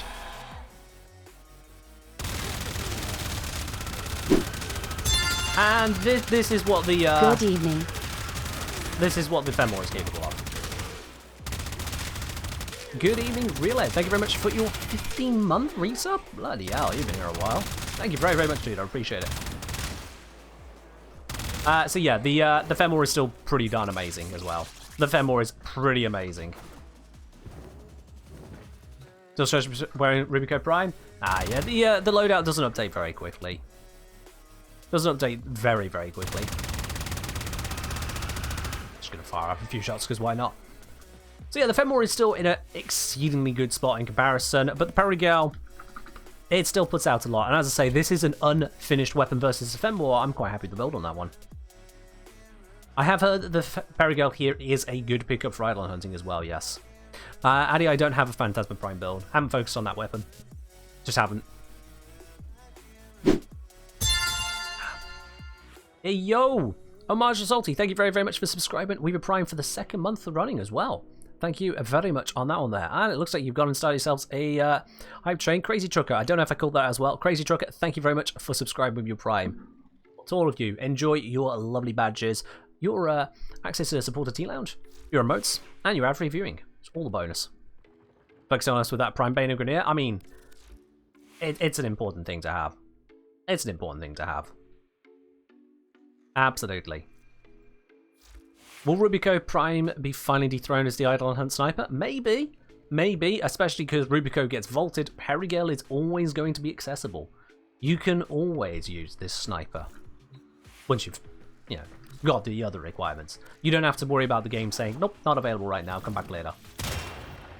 This will just always be there. So you can start getting your kills, and then just kind of slap. Takes a moment if you're using the galvanized aptitude to get yourself up to power, but once you are there, you can get the work done. I think I might go for a I was thinking maybe a Serration approach to get the Spall up, but there's weaker enemies. These are really strong enemies. There are weaker enemies you can kill normally.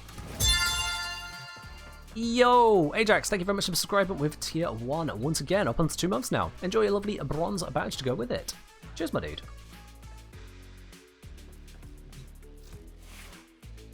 So yeah, Perigel, it's good. And Voruna, very, very good. Let's bring this into a mission now. We've done enough digging around in the simulacrum. Let's see how this all works out when we actually put it somewhere. Somewhere volatile. Somewhere dangerous. Will we run into ammo issues with Perigel when doing Eidolons? That's a good concern. That's a good concern. Oh, hello. Look at that, guys and gals. We're getting our Shorzins. Our Shorzins are on the way out.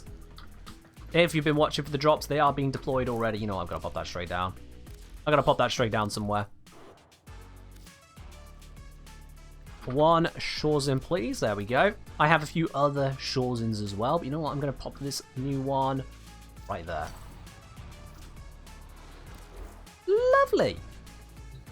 Because we've got this one and that one over here, and I've got this one over here. Actually, that's the same one. I got that one over there. I got a few Shorzins. I like having a couple of them. Because in case you're unaware, the Shorzins, not only are they playable, they come in different sounds. So the Dawn Shorzin is the one you guys are getting right now.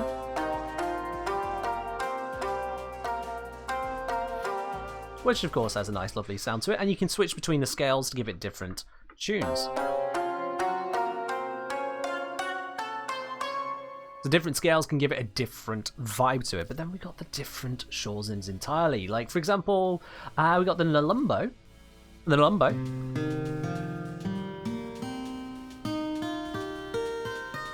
Which is a lovely sound to it. I really do like the sound on the Nalumbo. This is one I normally use for a lot of stuff whenever I'm messing around with a Shorzin.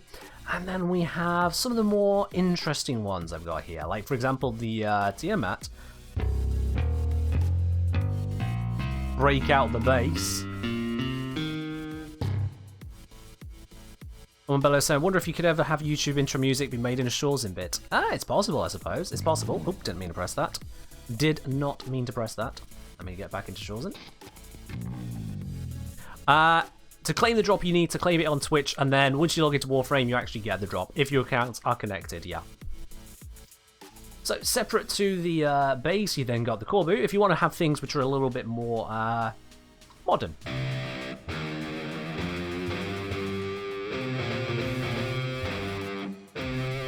I'm going to stop trying that now. I've just demonstrated how much of a musician I'm not, but there you go.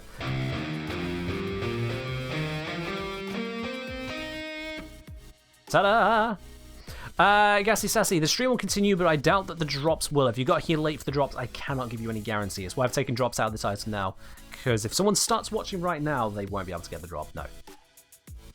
And then you have... I don't know how this becomes a Shorzin, but it's a Shorzin.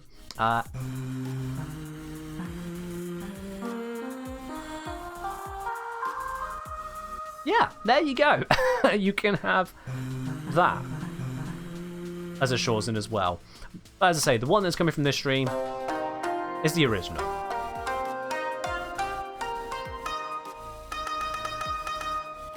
Ta-da!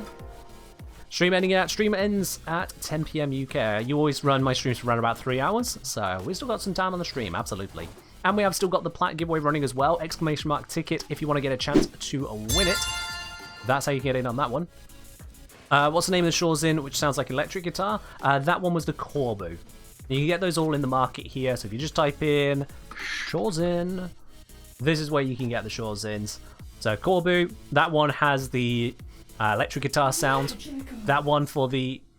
Yo, what about it? Thank you very much for the 100 bits, appreciate it.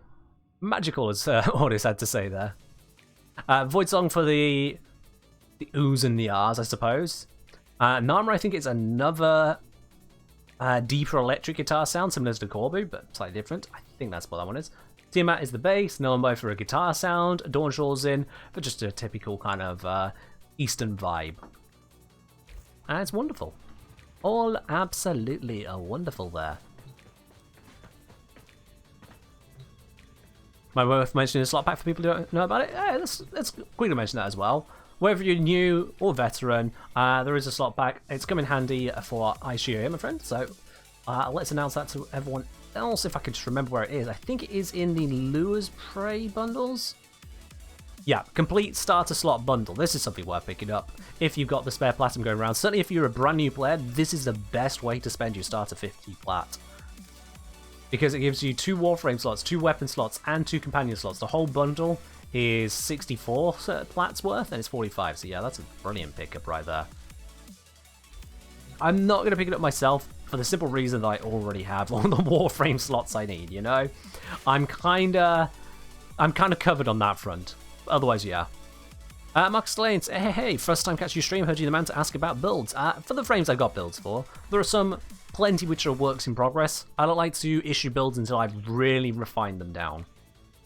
But yeah, if the frame is over on my channel, then those are builds which you can rely on. They work. As long as you use them correctly. Crop.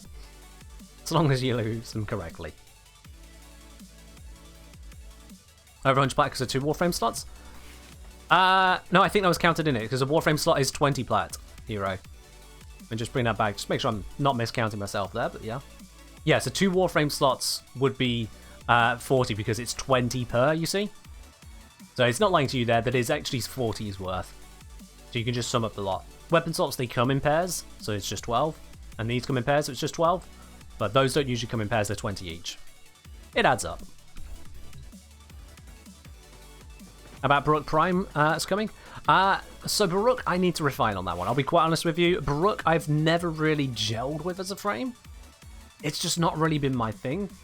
So I'm going to need to look into that one carefully to make sure I get the best out of it for all y'all. I'm going to need to very carefully look at that.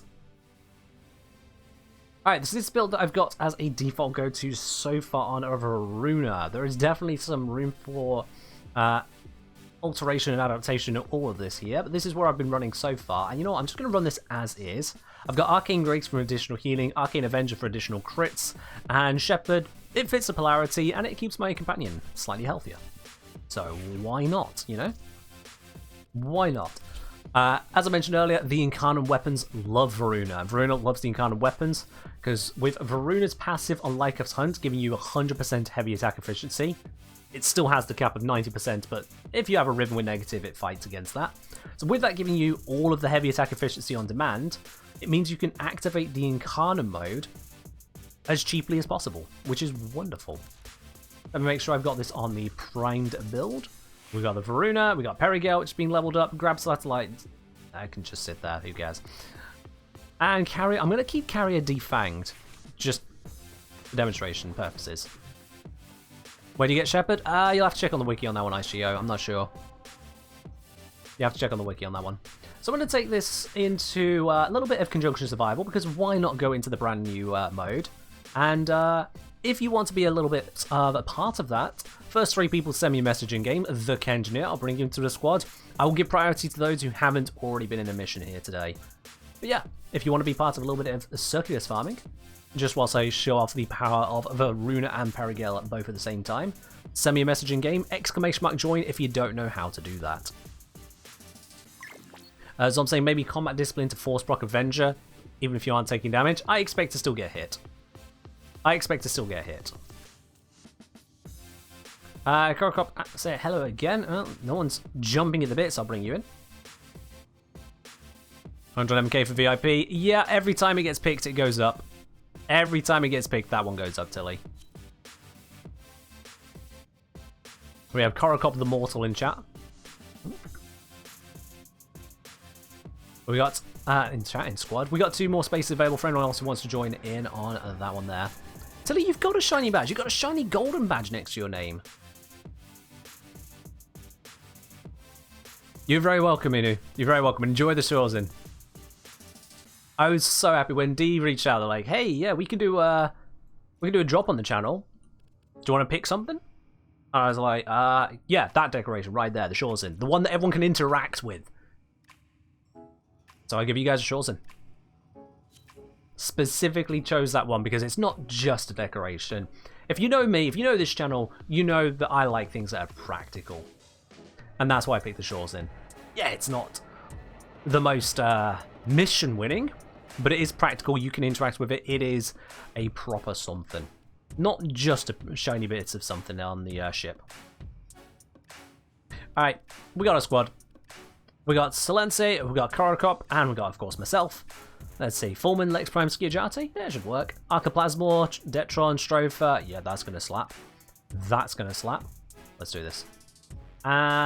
Knowing the level that Silenci is on, I'm going to take us to a normal mode. Just because I know personally what level Silenci can and can't handle, we're not going to go into Steel Path. I'm glad you appreciate it, Hero. Glad you appreciate it. Moist just got the shawls in. Lovely. Also, the engineer plays one. Exactly, Andrew. Exactly. Had to pick that up. Oh, hello. Hey, just in time. There you are. Let's bring you in. Just in time for the message there, because Sil is still clicking yes. We'll give him a second out. There we go. All right, let's pop in.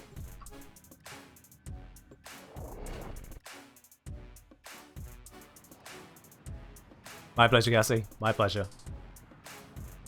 It just had to be the shores in. You're hoping for one more? Oh, I think it's just a single drop. I don't think you can farm multiple drops off the same community stream, no. I don't know if any other creators for community streams have picked up a shores in before now. If they haven't, then honestly missing a beat. Because seriously, like, why wouldn't I have picked it, you know? Why wouldn't we? What's the item look like? It looks like this. And I won't hold it very long because I'm about to be attacked.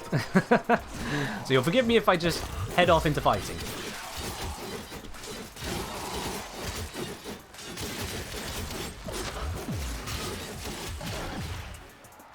So, Voruna, very, very, very much a melee frame. Very much so. But you can still use it for other bits and pieces as well. Here I can demonstrate you just what you can achieve. And this is on the level 80 to 100, so it's not the hardest. Let me just activate that ability real quickly. One thing I do forget with Voruna is to activate her passives a lot of the time. If you do ever see I'm not running with passive with Voruna, it's not for any tactical reason, I just forgot. Genuinely. I'm thinking with Voruna, I might go for a couple different builds. A status spreading high range build, and then a range strength, rip your face off approach. Also, frequent use of the 2 keeps up the timer on the 3, as well as giving more damage. And as a result, I'm just going to get all of the health orbs and energy orbs. Mainly health orbs. There is energy to me because of equilibrium. Drop is locked at 96%. Has it not quite got there? We're not through the entire time yet. So if the drop has stopped counting so far for you, if you just refresh the stream, you might have a chance of still getting that. I'll be honest, Twitch drop system is not anything I have any control over. So if it does break, my sincere condolences, but I can't actually interact with it at all. But you should still have time if you're at 96%.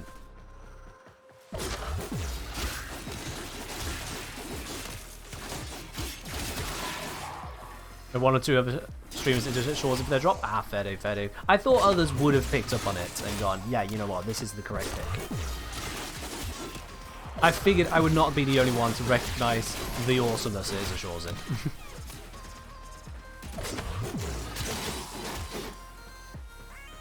So the stream will end at 10 PM UK time. That's when I usually end my Warframe streams.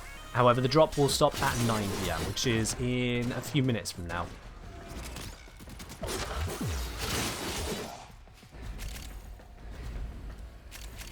Oh, I found the void bubble. So yeah, Arsene Xmas, no heat prop because Voruna's 2 exists. Who needs to worry about an Arsene Xmas, or any Xmas for that matter, when you're Voruna? Well, Blitz Xmas Resurrector, that's different.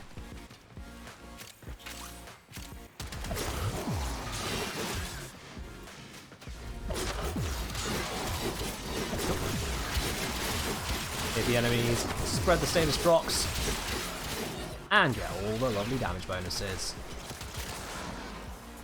Alright, so I've done a bunch of meleeing. Let's switch over to using area. I'm just clear out this spot here.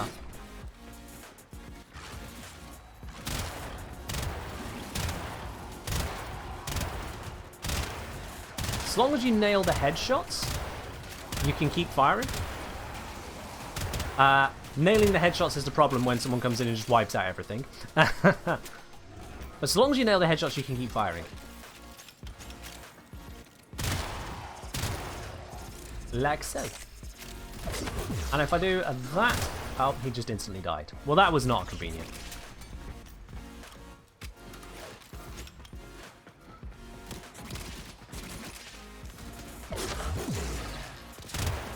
Okay. The 2 at this level is still killing. We saw that earlier, but the 2 at this level is still killing. Oh, I'm going to try and res still. Just go invisible. Ah, the invisibility did not affect my sentinel, that is. Or was it his? Oh, it was his sentinel that didn't go invisible. Not mine. Mine's fine.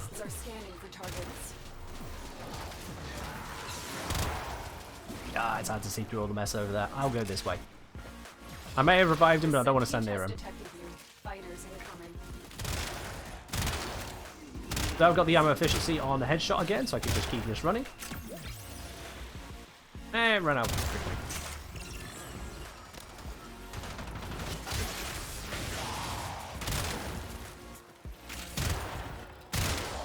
Yeah, the buff to the Perigale to make it where it procs on headshot kills, not just multi-headshot hits, is a serious improvement on it. Why not Steel Path? Because someone in the squad here is not equipped for the Steel Path. They're just not on that level yet. And so to allow them to be part of it, we're not doing Steel Path on this particular run.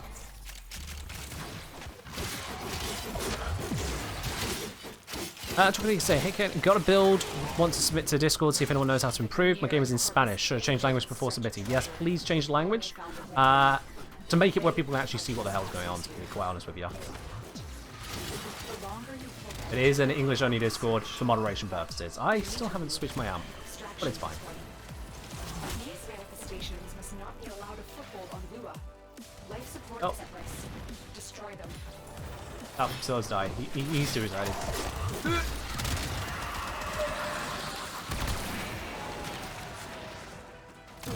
Re-up third ability, because I've not been getting the status proc kills to keep it going. There we are, let's put some timer onto it. Ah, none of those were headshot kills. Slightly missed out there. Yeah, the Perigel is a pretty awesome weapon. Like, there is no underestimating just how much this one can kind of slap.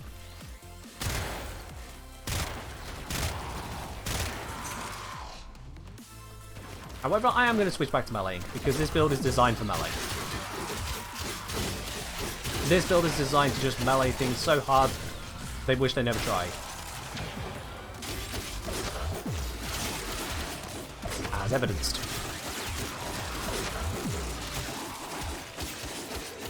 What's in the drop? So the drop that's going around is the Dawn Shoresin, as announced on the community post. Exclamation mark drops for more information. There goes going crafting. Yes. Get yourself a sniper. It is a good sniper. It's one that really rewards you for headshots. And not just encourages, but really rewards you because it allows you to do so much more through continuous fire. Rather than having to go through the long reload. It punishes not going for those headshots. Please shoot something that is not right on me.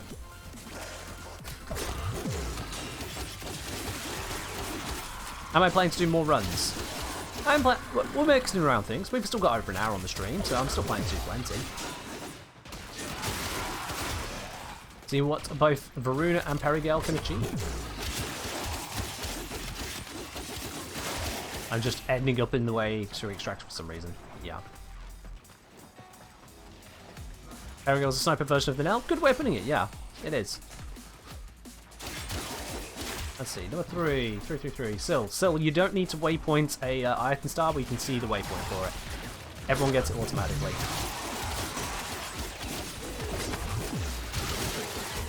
Which we appreciate the waypoint. It's not needed.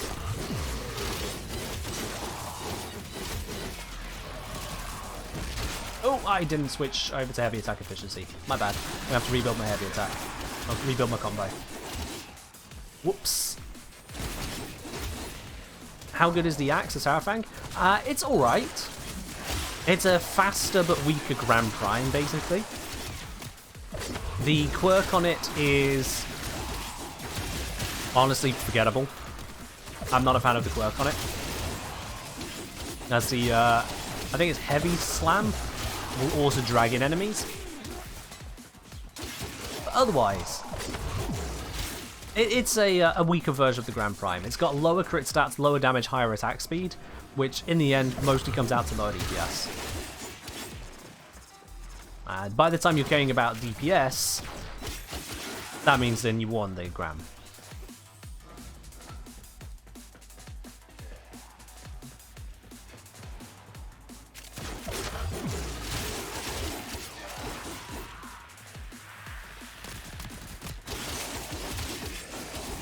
Zom saying, think about showing variations for shield gate, or just assume people know if you want to gate replace tank mods with whatever.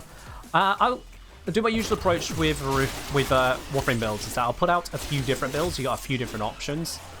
At the end of the day, if you need a specific build to tell you how to specifically shield gate, you don't understand shield gating, frankly.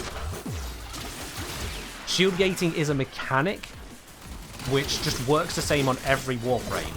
The same rules apply, the same process applies. You don't need a specific build to be explained to you about how shield gating works. So, if you want to shield gate with Voruna, you can. But it's not something I'm going to spend much time on. Same reason I don't spend time talking about Gloom builds on Warframes, because Gloom is its own build. Gloom dominates weapon builds. So, I just gloss past it, as it's always obvious. Oh yeah, by the way, Gloom exists. You can slow things and apply a massive healing on you. Yeah, it's a thing. Don't worry, I'll take good care of Voruna. I have just the stuff. If I talked about Gloom and shield gating in every single video, I might as well start talking about how damage exists. You can kill enemies better by headshotting them every build. That would get tiring. New player here. Do higher void nodes yield higher rewards in obstacle courses? Not to my knowledge, no. The void secret rooms or puzzle rooms are just there. They have their rewards, but they don't get anything amazing later on.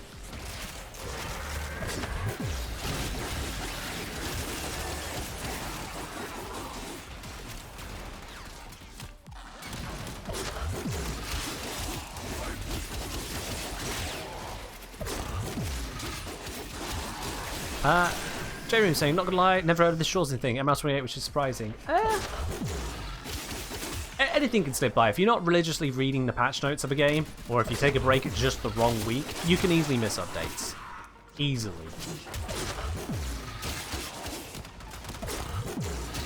It's like how people could easily have missed at one point Hildren was immortal, because of how, let's say, the energy siphon aura worked. You could literally have a Hildren that could only die to toxin damage. It was the only thing that could kill her. Which is relatively easy to get around. Don't worry about it if you miss a little bit here or there.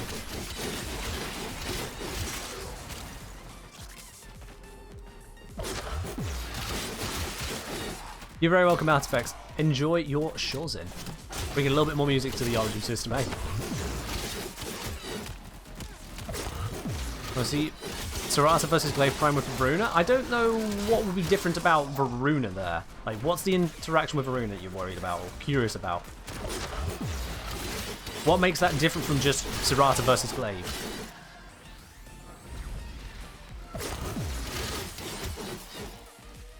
I mean, Spice, right, there is a difference between nearly immortal and immortal. You can give Hildren immunity to toxin procs and magnetic procs. Equip Energy Siphon, and when this bug still existed, that's it. She could no longer die or take health damage from anything other than toxin damage. Nothing else would touch her. You could have a heavy gunner at full spawn firing rapidly at her, and she just would not go out of her shields. You would always still have a teeny tiny amount of shields left and therefore never take health damage. Back when that bug existed.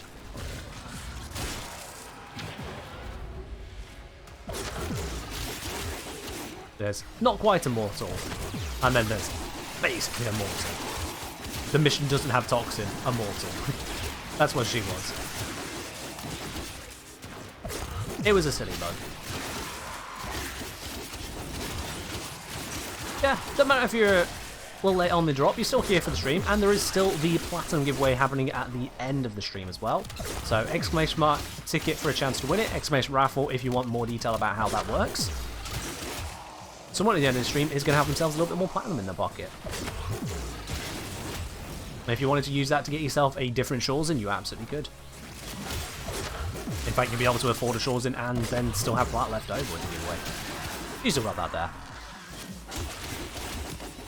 Oh yeah, as you can see, I've got some benefits coming in from Vault Speed as well. Right now I haven't got Vault Speed. This is just Voruna and, what do you call it? Praedos doing their best stuff. There's an enemy somewhere. Oh, there he is. I can see it on the radar. I wasn't sure where it was. It wasn't attacking me.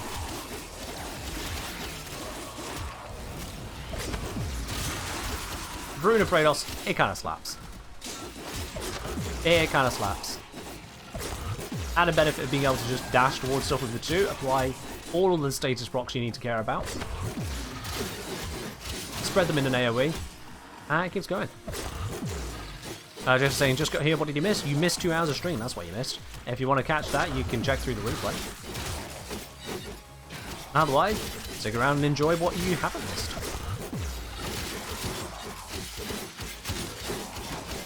You can only get 1 ticket, Leon. Nice try, but it's set up a little bit more intelligently than that. It's 1 ticket per person to play a giveaway, not 2. Not 10. No matter who you are, everyone gets the same chance to win. If you enter.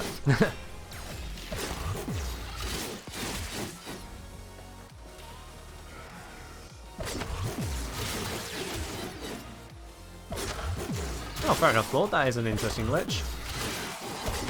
If it repeats, you might want to report it on the bug forums. But other than that, yeah, fair enough. Hey, Thrax spawns. Where'd he go? Where'd he go? Where'd he go? Come on, take some damage. Thank you muchly, and rip his face off.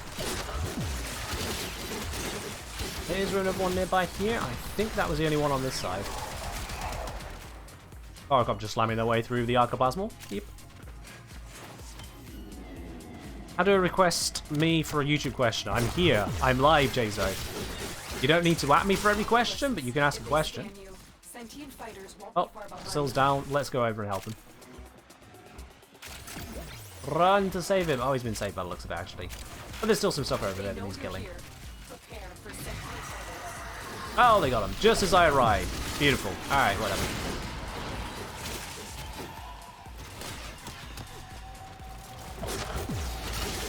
Hello, Sentience. Goodbye, Sentience. Voruna is not buying whatever they're selling. Absolutely. You cannot gift between platforms at the moment, no. If you're on Xbox and someone's on PlayStation, you cannot gift them something through the Warframe market at this point in time, no. Just not a thing. In future, it may become a thing. We don't have any timeline on that from DE, so watch that space, I guess. Hope and pray that they do it quick.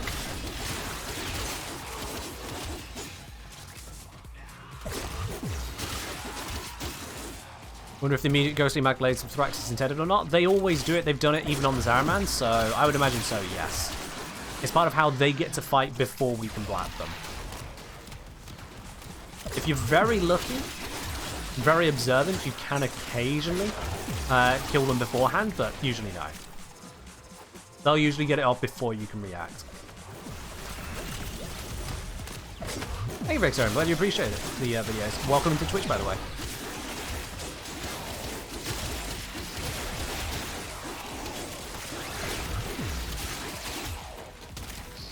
Ooh. They're on to level 102 here. Let's... Just out of curiosity, let me find a spot without allies nearby. Wrong button.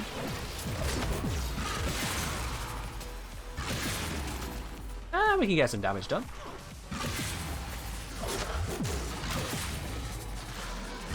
We can get some damage done with that ability, but it does feel like it's taken me out of the ability for a while, and also now I don't have health orb drops from that.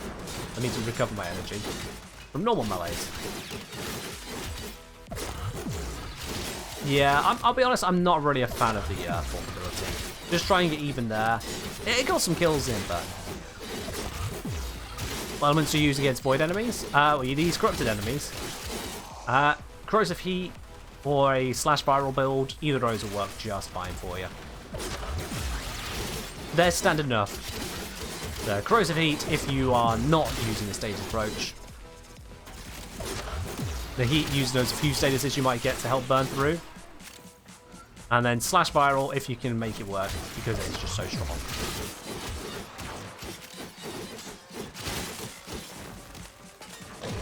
Yeah, using Voruna to force proc slash is absolutely a thing you can do, yeah. So to make other weapons that don't proc slash, other melee weapons that is, that don't reliably proc slash into proccing it, that's a thing you can do, absolutely. I haven't made a lot of use of Varuna's wand, just because of the very short, unmoddable duration on it.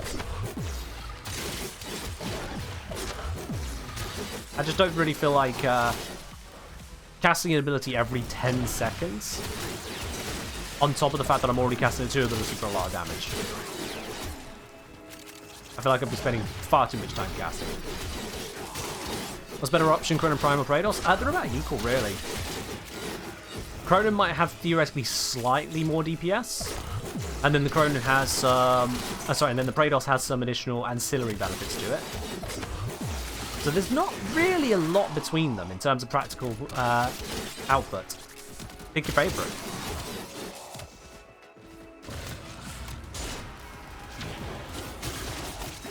You're very welcome, Soul Guardians. Enjoy. Alright, we're about to hit the 20-minute mark, so we can kill the Thrax at spawn, and then I'm happy to dip out on this one.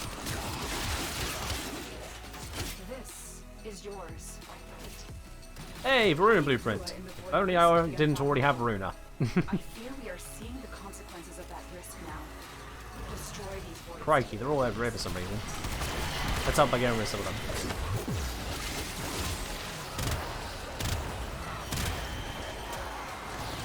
Okay, Perigel, not powered up enough to make that work. Definitely needed some more on that one to make it do the stuff. Alright, there's just one left over here. Yeah, there it is. Oh, those cold procs slowing down the animation. I would love it if they get rid of that. Cold procs should not slow down that wind-up, as it were. Alright, we got the bits and pieces. We can get out of here. So I'm just going to go invisible and run.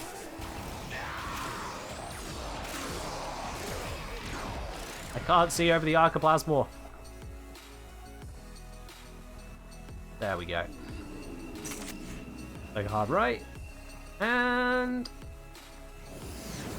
mission successful. Just like that. And you get the drop. The drops have been wrapped up now, though, Professor. If you've not already been here long enough to drop, then the drop is done. But if you just don't have the drops, you're dropping out, the stream's still happening. You can stick around, my dude. No one says you have to go.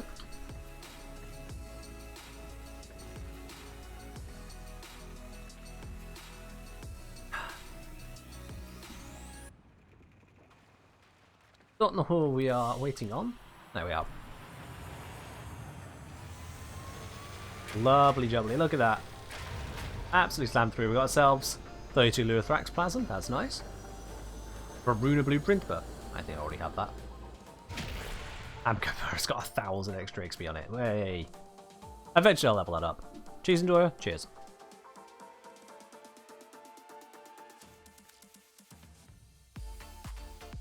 Cheers on that.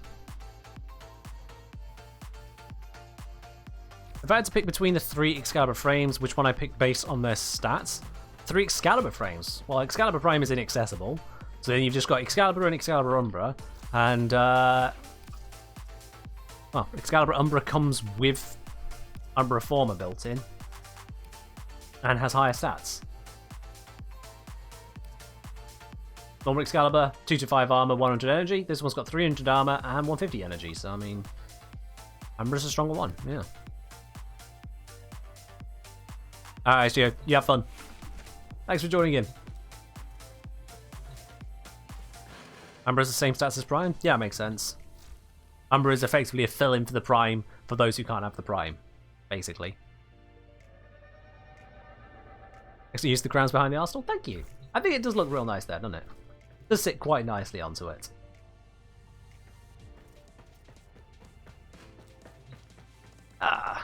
And these little lovely little decorations. Full disclosure, DE gifted me these golden statues, and I think they work nicely. They look nice. The whole lot in here, just... I've been filling it up bit by bit with decorations here and there, and I like it. Whereas down here is a little bit, floofy. That's the entire decoration I've done in here. It's just... floofs enjoying the garden, yeah. It's a thing. It's a thing. James asking here, wanted to ask which weapon would be more beneficial to build, the lens or Kuva Bremer? Have the lens, but wanted to know if it's worth farming for the Bremer. Well, let me show you a comparison then. Let me grab the comparison on that there for you in terms of the stats, so you can get a better idea as to what you are working with. So lens versus Kuva Bremer, here we go. The lens has slightly higher ammo maximum and it has a built-in ammo efficiency, but ammo recovery. What's it called these days? Mutation, that's the word. It has some built-in ammo mutation, but you can put an ammo mutation mod on Kuva Bremer, so that's not really a thing to worry about. The Kuva Bremer, you can draw it a lot faster. The crit stats do appear to be lower on the Kuva Bremer, but in exchange it has a lot higher status. However, it's got a higher damage amount, and it's got slightly higher range. And then you've got also the progenitor bonus that comes in for another up to 60% damage. The Kuva Bremer, I would say overall is better than the lens, because there's just a few extra things in its favor, especially the lack of delay. Like, it's a lot faster to fire, and that means it's a lot easier to apply it properly. I would say the Bremer is better than the lens, even today. Your first Bremer had 57% toxin bonus? Wow. Okay, Cat Tonk here coming out with the Ultra Mega look. Fair do. Fair do. Do I have a Valkyrie Prime build? I have Valkyrie Prime. I don't think I have a solid build on her. I just have a default go-to at the moment. And this is by default go-to for Valkyrie Prime at the moment. As I say, it's only one former. It's not something I've hyper-optimized so far, which is why there isn't a build guide up on the main channel about her yet. But yeah, this gives you 92.5% speed increase on your melee attacks. That's what you're looking for there. Eternal War to keep that going, because that's just a good thing to have. Hysteria is benefiting from the duration, efficiency, and strength as well. You just kind of slap that on. But it's really not much of a finished build. Gladiator Resolve for the health there. It's actually also giving the crit chance bonus. That's the main idea of the function on this, going alongside the Avenger as well. But like I say, this is not a finished build. This just kind of exists. It's not a finished one. Want to try Valkyrie Prime, Voruna, Subsume, and Equilibrium? That could work well, yeah. That could absolutely work well. Where do you earn Prime mods? Do you have to complete the star chart to have access to those mods? No, actually you can access Prime mods very early on in the game, as it were. The problem is that you actually need the resources to make good use of them. His icon's not on the map at the moment, so that's not the way to show it. But basically, there is the Void Trader known as Barukatia. They'll turn up from time to time at relays. They turn up every 2 weeks on a Friday for 2 days. So they last from, I think it's like 2 p.m. UK time on a Friday through to 2 p.m. Sunday. Might be off by an hour there. In the day ahead, they'll announce which relay they're going to by a little icon. So they might go to Strata Relay, or they might go to, I think it's Larunda Relay. Yeah, Larunda Relay. And the Void Trader offers Prime mods usually. Those Prime mods, they rotate out which ones they have available. So if I just go by Primed here, almost all of these have come from Barukatia, the Prime Trader. So Prime Firestorm, Prime Microneer, Prime Ammo Stock, Prime Download Instinct, and so on and so forth. Very, very few of these come from elsewhere. Prime Vigor, Prime Sure-Footed, Prime Shred, and Prime Fury. Those come from login rewards. They start at like day 200, I want to say. So that takes a long time. That takes a long time. Abigail's asking, in your vids, why don't you use Galvanized mods? You're probably looking at videos that existed before Galvanized mods did. If ever you are looking at a build guide in Warframe, or any game ever actually, if you're looking at a guide in a game, check the date that the video was put out. You might find that the information you're looking at is probably not as up to date as you were hoping for. So if you ever see a guide of mine that doesn't have Galvanized mods in, consider that something for people who haven't yet got access to the Steel Path. Because it's still accurate for that, but otherwise then, once you're onto the Steel Path, you absolutely want to have Galvanized mods. They just weren't available at the time.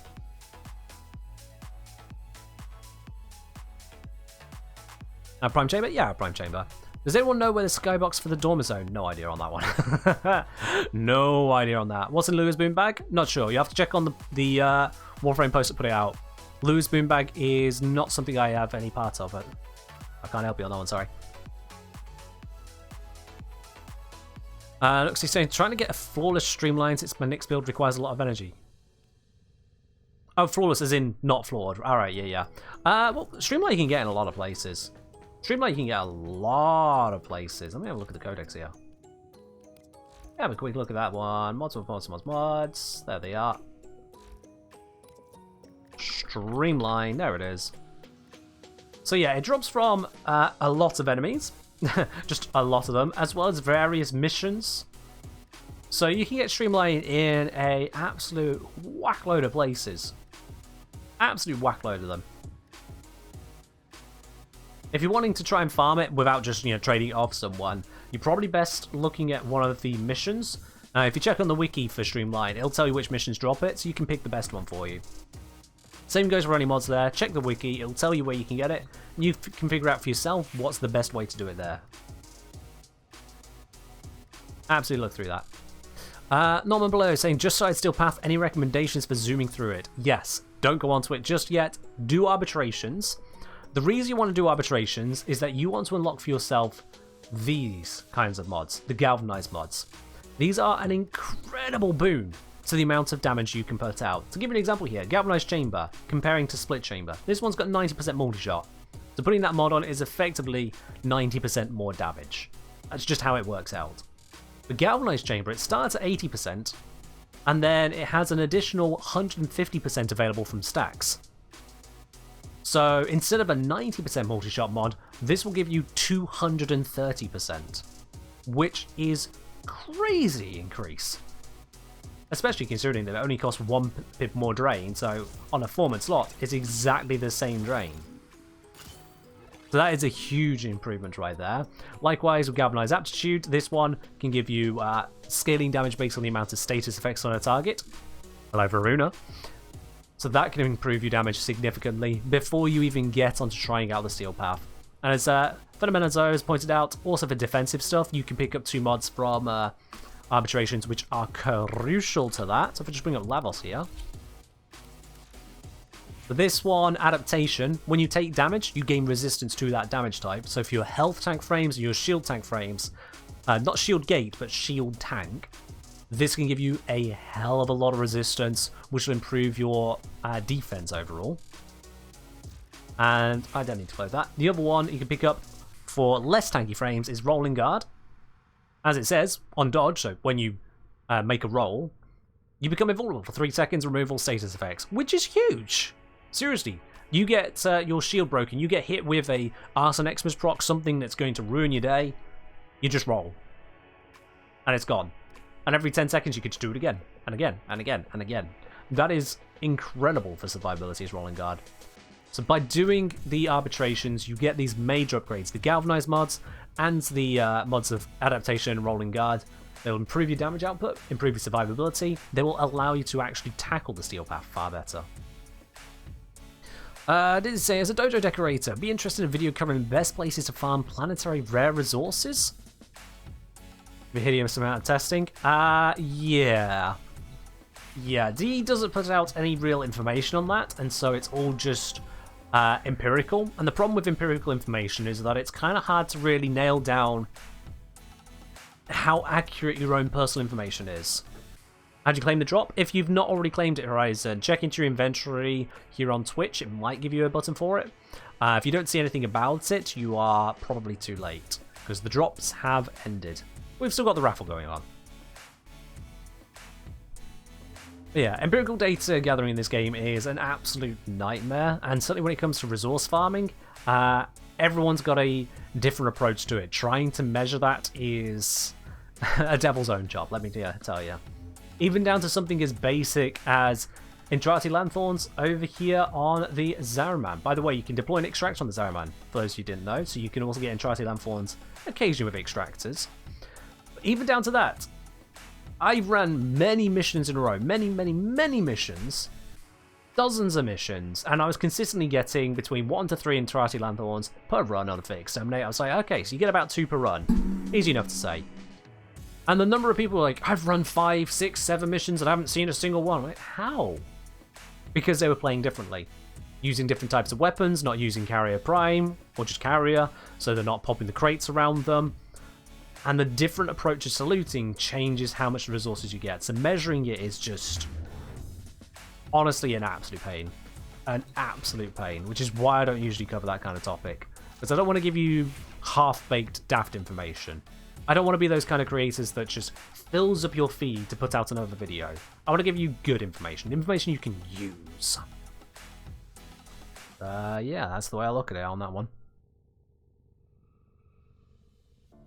What broke Voruna? It's not broke in terms of unusable, but broke in terms of powerful. Voruna's second ability is pretty powerful in that it doesn't just spread the status effects that you apply with the ability, it spreads any of the matching status effects that you have applied to the enemy as well. So long as you keep those status effects up, so long as there's always at least one stack of it, you don't let it run out, it can still spread on the enemy dying.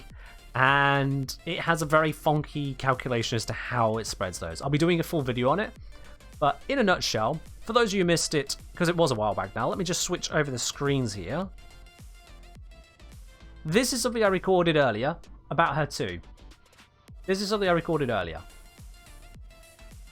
So, coming at her, at the enemy here, level 185 Exo Goxad officers.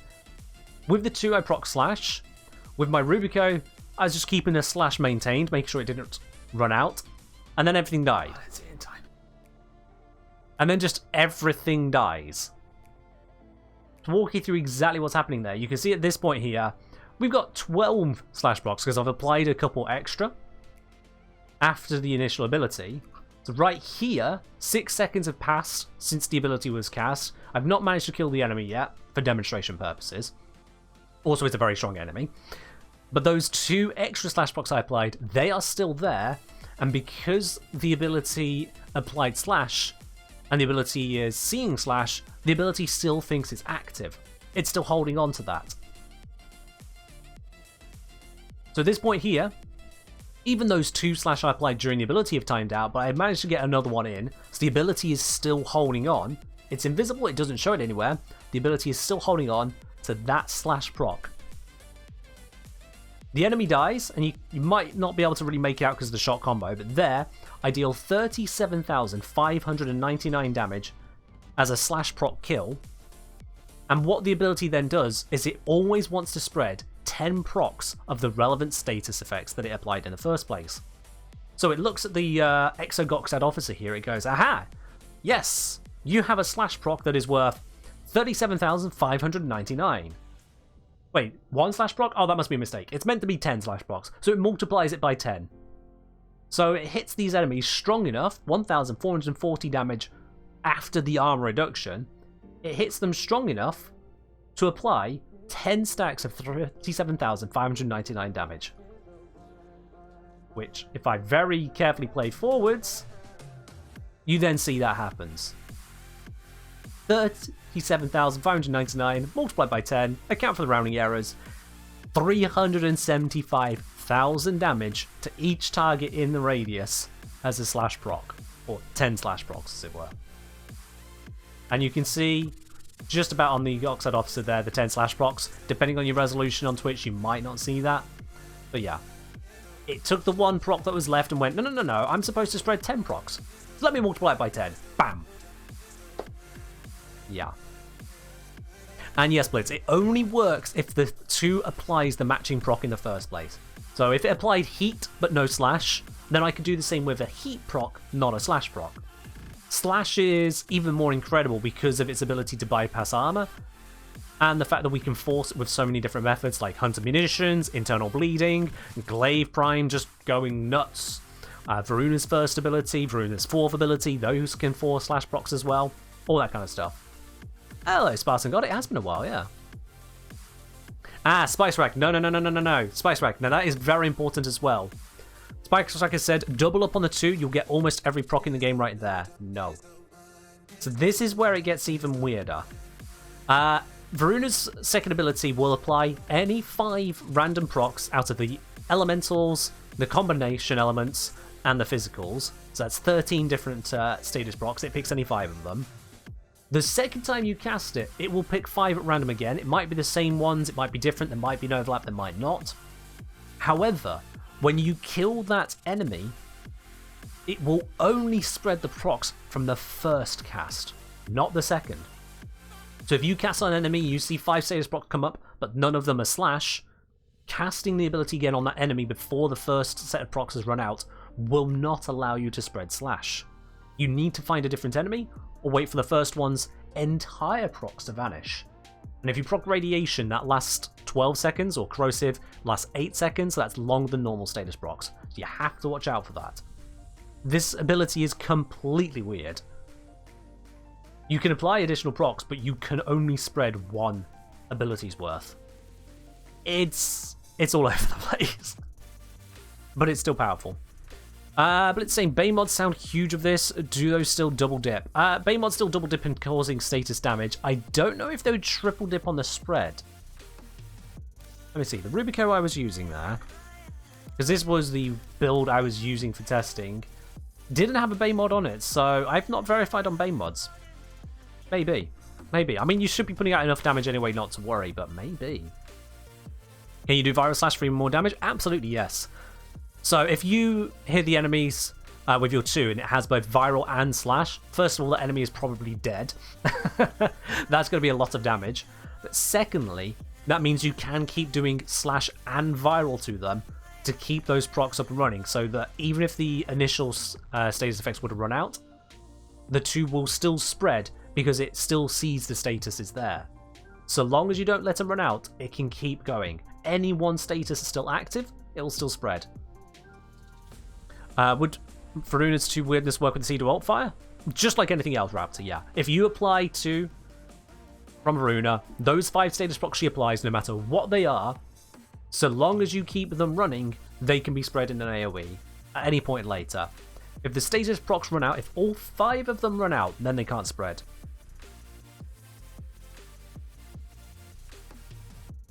So it's a bit of an interesting one. It is a bit of an interesting one. If you hit a weak enemy with Fangs of Raksh, they will die and the status procs will spread. If you hit them and they haven't died yet, you can kill them directly and the status procs will spread. If you kill them, if you hit them but don't kill them outright and you apply yet more statuses, so long as those match what the 2 did, you will spread those extra statuses. It's all kinds of funky. It is all kinds of funky on that one. And as I mentioned earlier, you can combo this with both the 1 and the 4, because both of those can 4 slash procs by different means as well, which can just get even crazier. It can just get even crazier. Does it matter which slot you place mods? Yes, what slot you place mods on a weapon does matter. For that, if you go onto YouTube, search The Kengineer, and then HCET, or what order do elements combine? HCET. In fact, I think I have a link to that. HCET. HCET, otherwise known as HSET, is the order in which elements combine from the innate elements on a weapon.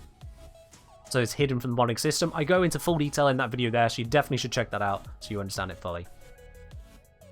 Because it's a fundamental part of Warframe. You absolutely need to know how the elements combine. I break it down in that video, so that you can properly kill enemies. Until you get to the level where you can just kill everything.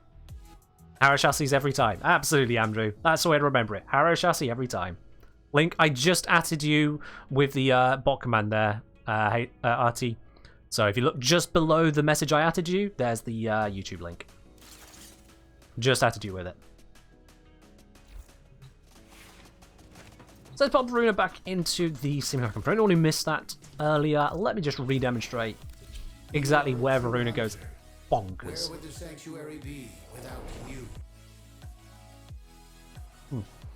Whilst we're at it as well, chat, as we load on into here, if you haven't already, if you do enjoy the channel, if you appreciate all the stuff that I'm putting out, all of the videos, the dozens of videos, the streams I do 3 times a week, if you want to see more of this, you want to help me continue to do this, then consider hitting that subscribe button. Whether you're in UK for a few quid, America for a few dollars, wherever you are, whatever your currency is, if you want to see more of it, support me. If that's, no, if the channel's worth that to you, of course. Let us doing exactly that. Thank you very much for subscribing with your Prime. Really do appreciate it, my dude. Cheers on that. Enjoy your lovely blue badge, your emotes, and your access to the supporter T-Lounge on the Discord. Alrighty, let's spawn in some of these Did I spawn them? Oh, I already spawned them. There we are. Of course. So yeah, if I just use the 2, you can see we got 5 different status procs. We got heat, electric, toxin, radiation, gas. Wow, I got 4 out of 5 damaging procs at once there. And you can see, first of all, the radiation is lasting longer. Secondly, you can see that the hit point bar is basically untouched. Because we've not gone crazy. We've not comboed it.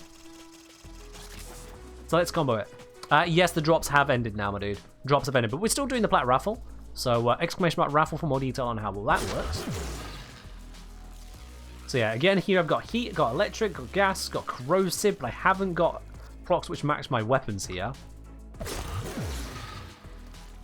Now I've got slash, so I'm going to hit for more slash to maintain that proc. And because I maintained it, everything dies. I maintained it and added more slash to it. And so when the enemy died, everything else took that proc. Oh, I'm sorry to hear that, Phantom. Yeah, it's unfortunately just part of the way the drop system works. Steve put it out for there for an hour. So that's unfortunately part of how it works. You can still pick up these Shawson yourself, though. The Dawn Shawson is a 40 platinum on the market. So if you did want to grab yourself that, it's only a few plat away. What? The cost of 2 Warframe slots? Now, let's see. I have a all-rounder build here, which is working off a combination of range, strength, duration, and dropped efficiency. Let's try it with something a little bit different then. Let's again just put on Shepherd, just so I have the capacity and also, you know, companion security. But let's go full range this time. Let's go full range, which means overextended. Now I'm going to put that off there. Stretch, Augur Reach. Actually, Prime Flow could swap out with that one there. There we go. So this does make the ability itself do less damage, but it shouldn't affect the ability for it to carry over status procs. And now it will carry them over to a much higher spread range, because the spread range on this one is 12.25. On this approach, it's 18.55 meters. So pushing it that bit further out there. We could even go for Cunning Drift to a max of 19.6. I don't know if that extra 1 meter is worth it, though, to be honest with you. I'll pass on that one. Sort these by rank. Let's, again, just go for Avenger, because Avenger is great. And Grace for the healing process. Like before, so you can't drop efficiency. I mean, you can still drop efficiency if you're making proper use of Equilibrium for energy. That Equilibrium can swap with Stretch there, because that'll fit slightly better. With this then, because of how everything is sitting, I don't need duration overall. I can use duration for this though, so maybe I will. Maybe I will. And you know what, actually? Let's swapping those around. Swap that. I can do Archon Stretch. I don't know if this counts electric procs, but they are electric damage, so that should proc Archon Stretch. And then for the D slot over here, we'll just go for the general tank mod of Vitality to help with having enough health buffer to just tank. Well, let's see, 18 capacity left. We got a lot to work with there. Absolutely a lot to work with. I don't need to go for any strength on this. I can't get more range without just tiny 1%. I feel like there's something better I can put down here. I feel like there is something better I can put down here. I could go for Umbral for the armor. I just don't feel like that's enough armor to care, to be quite honest with you. Oh wait, no, I know what I'm missing. Duh. Adaptation. Obviously. Got it on this build. Forgot to put it on that one. There we go, that's fixed it. I knew there was something that's supposed to go in there. Now we found it. Okay, so let's try this with a high-range, low-strength approach, you know?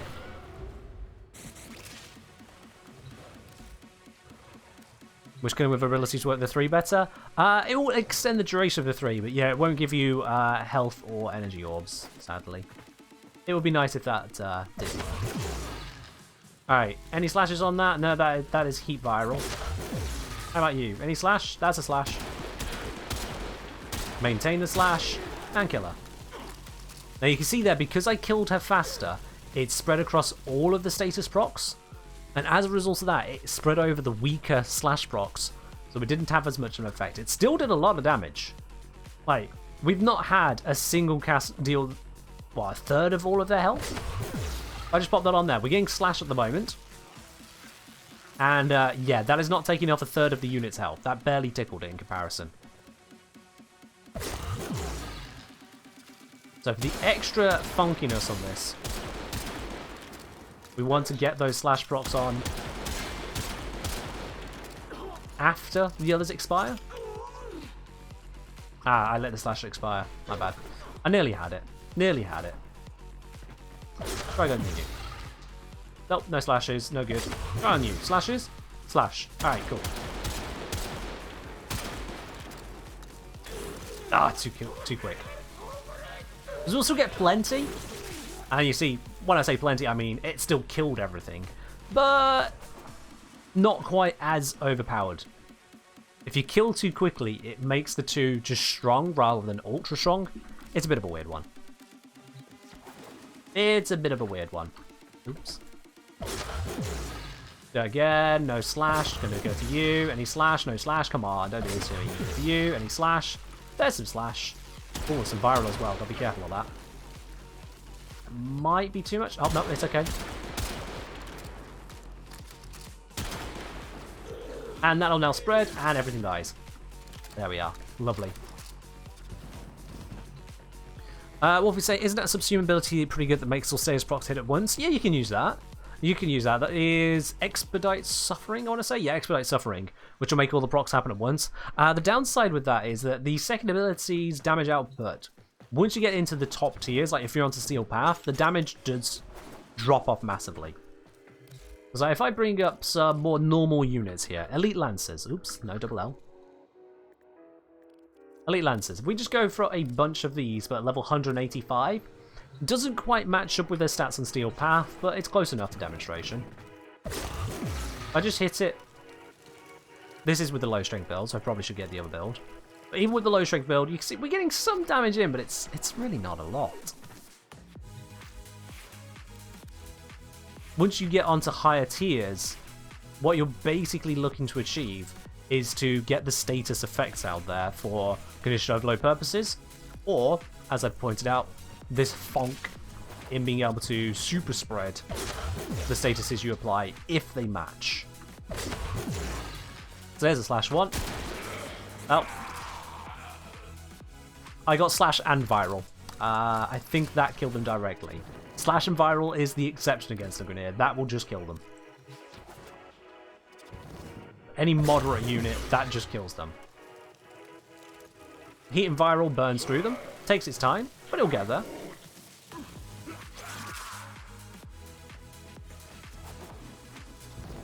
It's pretty good. Does it spread like Siren Sport or only in the range of the first target? Just the first target, and only if you maintain the status effects. Would rather say as nuke would work with Breach Surge? Well, Breach Surge just works with damage taken.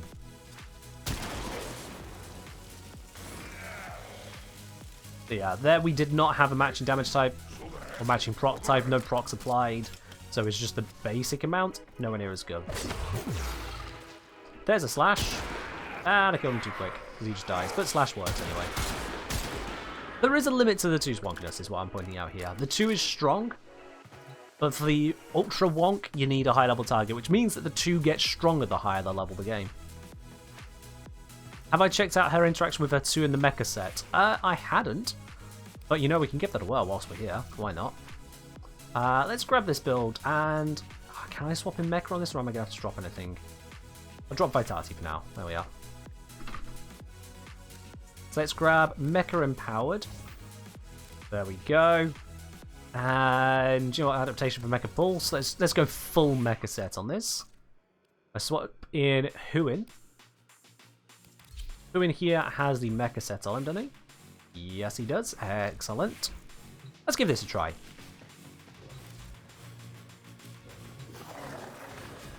Alright, Huin, who do you want to target? Who are we procking?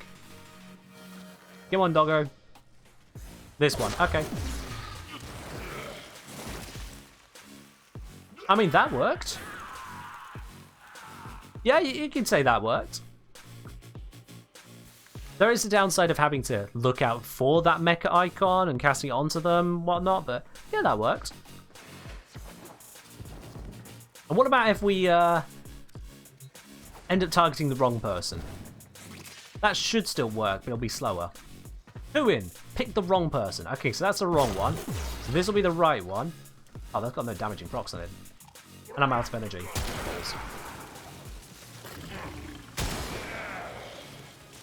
Yeah, it still spreads. It still spreads. Mecha set is pretty powerful. Let's try that again, but this time let's not run out of energy. Alright, who in? Mark something. Come on, boy. Okay, he's marked that one, so I'm going to go for this one instead. Damaging procs, cool. Kill him, spread it. This one dies, everything dies. Yeah, that's a good interaction.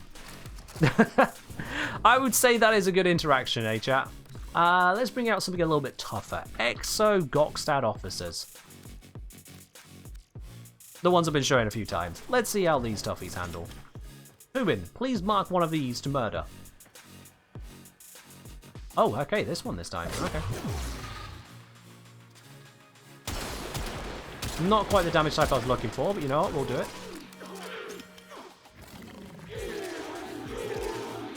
Well, okay, they died even though I saw a lot of 1 damages there. So, that's a weird thing about this. Sometimes you can just spread, like, basically no damage. But then it still spread the slash from the mecha set. Okay, cool, cool, cool. Let's see. Who are you gonna mark this time? Oh my god, at the back. Oh, slash viral. I'm not even gonna touch them.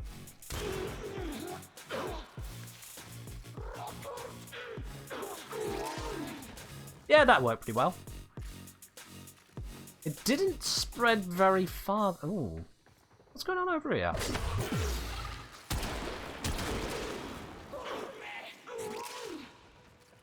That was weird. The spread didn't seem to be quite as strong as I expected there, but it worked in the end. Jupiter saying, very good at explaining stuff, man. Someone who started through game 3 days ago. Oh, welcome to Warframe. Welcome to Warframe. And hey, I'm glad you are understanding what's going on here. I do try to make things as clear as possible as well. This game is not clear. Alright, you have the mark on you. Headshot. Spread it. Oh, that's beautiful. That is beautiful. That is the damage we're looking for there. That's the power of viral. You can die as well, please. Hello. What are we testing today? Everything. Did I notice the slash procs were increasing the further enemies that didn't die immediately? Yes, so the mecha set is weird that it continuously applies procs for a few seconds. So if an enemy doesn't die straight away and is affected by mecha, it continues to be procced.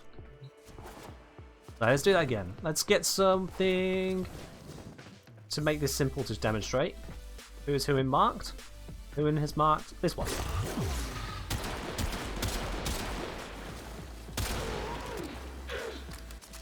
We can see the impact procs going up 4, 5, dead. And then they time out again. So yeah, the mecha set for some reason seems to continuously apply procs to enemies that haven't already died. It's a thing.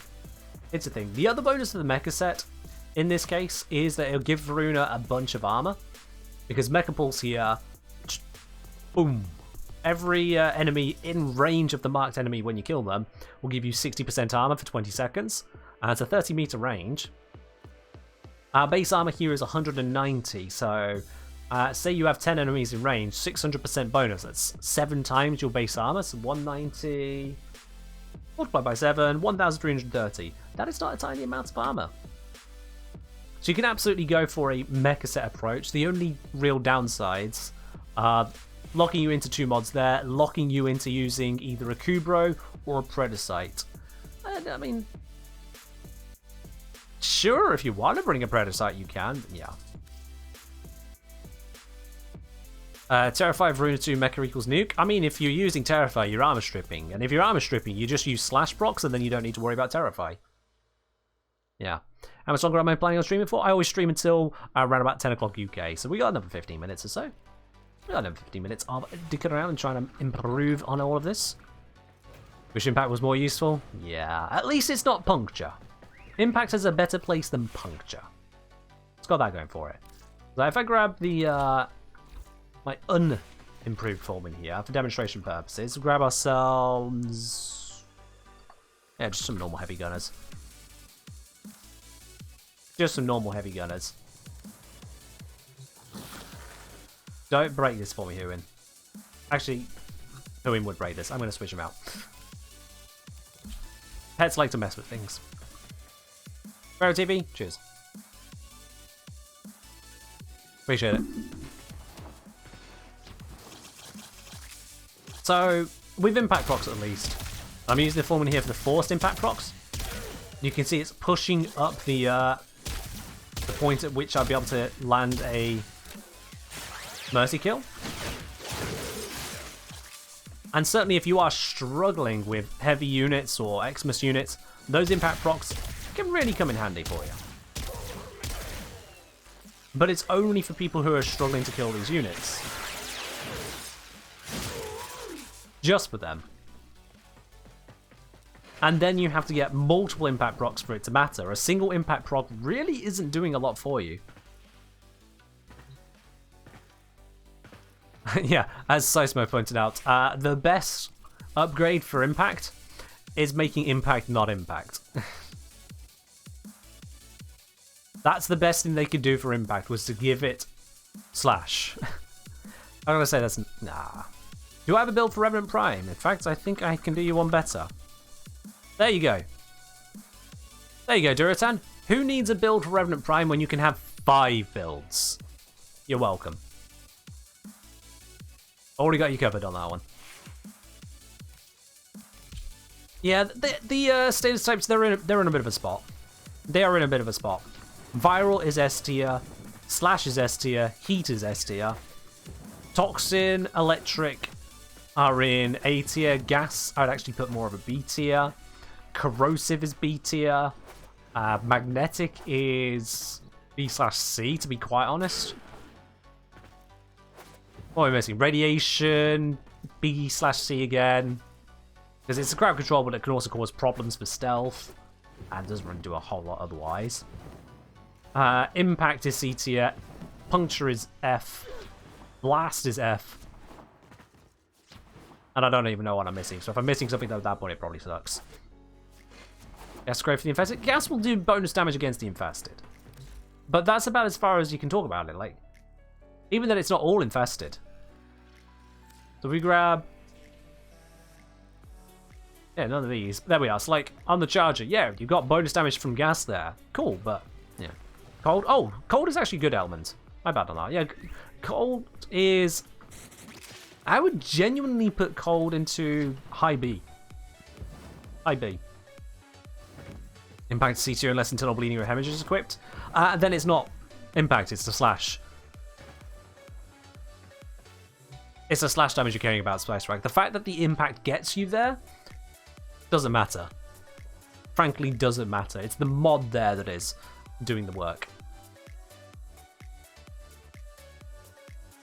Next Mike saying gas damage, daggers, Zephyr's Tornado, one of the Amalgam mods just melts everything. Well, I mean, yeah, if you stack together every bonus under the sun, of course you get some good stuff going. Up next, Mark 1 Skarner takes on Steel Path. You've got gas, with dagger, with Zephyr, with Amalgam mod for armor stripping. Of course that's going to do a lot of work then, because you've got Zephyr, armor stripper, and a high power dagger. The gas at that point is just kind of a damage. You could replace that with heat, electric, toxin. You could replace it with a non-damaging damage type over time, like corrosive, magnetic, radiation. You still get pretty much the same effect. So I'm saying mag's worse than gas. Magnetic has its places in burning through things with really high shields. I feel like they should make it where magnetic also disables enemy abilities, like how we get an energy drain. But yeah, there are some enemies where having the magnetic can really help you burst through them. Like, for example, the treasure on the Steel Path. Whereas gas, every time I have been told about using gas, I've gone, yeah, but I've got an option that just works as well, if not better. So it's fine, I don't need that. But yeah, Impact is in a terrible spot. Puncture is literally forgettable. How many people here at the top, off the top of your head, how many people here right now can tell me what puncture status proc actually does? I know what it does, but I wonder how many people here, not the numbers, just what it actually does. What does a puncture status proc do to an enemy? Jedi has no idea. Gamer can, Chocolate can, Timberall can, okay. Puncture decreases accuracy, nope, that's blast. Punch through, nope, doesn't do that. Puncture does not give punch through. Accuracy penalty, nope, that's a blast one. Trespass them, what do they mean? Yeah, a few people have got it. Quite a few people have got it then, that's good. A few people actually do understand it, that's good. Makes their heads go haywire? No. No, Max Madge. No, no, no, no. That's good, at least plenty of you do know why puncture is terrible.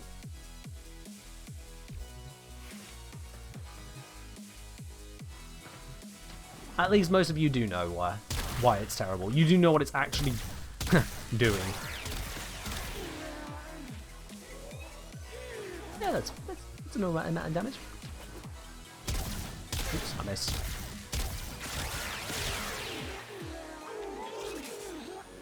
Why do you use the Fulmin, they ask me? Isn't it a terrible weapon, they say? Anyone who tells me the Fulmin is a bad weapon tells me that they just don't know how to play with non-AoE.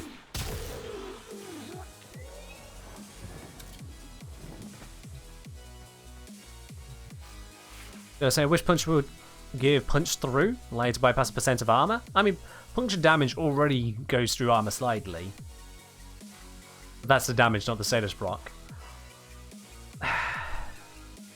D could go a number of different ways, but I don't know what their plan is, quite frankly. I just know that no one intentionally applies a puncture proc. No one. The only time you intentionally apply puncture is because you want to check for yourself, is it still terrible? No one builds around it. That's just a fact. Puncture bypass is 75% of ferrite armor? I don't think it's 75%. No, no, no, no, no. Let's see. Puncture ferrite armor has a ++. Is that going to be 50%? I thought it was lower than that. I'm just going to Google it. Puncture, Warframe, percentages. Ferrite armor is 50%, yeah. Bypass is 50% of ferrite, 15% of alloy. But that's puncture damage. But then Haley say, hey Ken, I've been curious. I've struggled to build Rhino for a while since it feels like he needs both Ironclad and Iron Shrapnel. My Raw Revenant build gives just as strong of a Raw to the party and feels more survivable than Rhino. Okay, well you don't need both Ironclad and Iron Shrapnel because I don't use those. What is my go-to Rhino build? This is not one I've overly focused on building, but what is my go-to? So I've got a mid-rank narrow-minded, so that's bringing up duration, bringing down the range. The range is matched by stretch there to just giving it a good neutral. Got plenty of strength on it, including blind range and intensify here, as well as power drift, so that's giving me loads of strength. We've got growing power, multi-augmented even more. Steel fiber for the armor to help buff up the use of Iron Skin. Prime continuity, improving the duration on Raw here. So Raw I've got 122%. That's before growing power. That's before multi-augmented. That is 25%, and this stacks up to, was it 60%? I think this stacks to 60%, yeah. So that would give us an extra 85% on the strength when that's fully stacked out, which means that Raw will go even higher still. I've never needed an augment to use Rhino, quite honestly, never needed it. You can make use of the mods, absolutely, but you don't need them to use Rhino, absolutely not. Absolutely not. Ninetale saying, what's a good frame or strategy for surviving a steel path without using shield gating mechanic, preferably non-invis? So no shield gate, no invis. I understand you there, absolutely. That build I just showed you for Rhino, that's a good starting point. You can use Rhino for that. Having a good source of energy is crucial for ability tanks like Rhino there. You can use Revenant. I've got a whole guide on Revenant over on the YouTube channel, so definitely check that out. As Revenant here, Revenant can basically be immortal if you do it correctly. Revenant can basically be immortal and gets a lot of work done in the process. There's another good pick update there. If you don't want to go for an ability tank, you can instead go for a lazy tank through the likes of Lavos. Lavos is my main frame.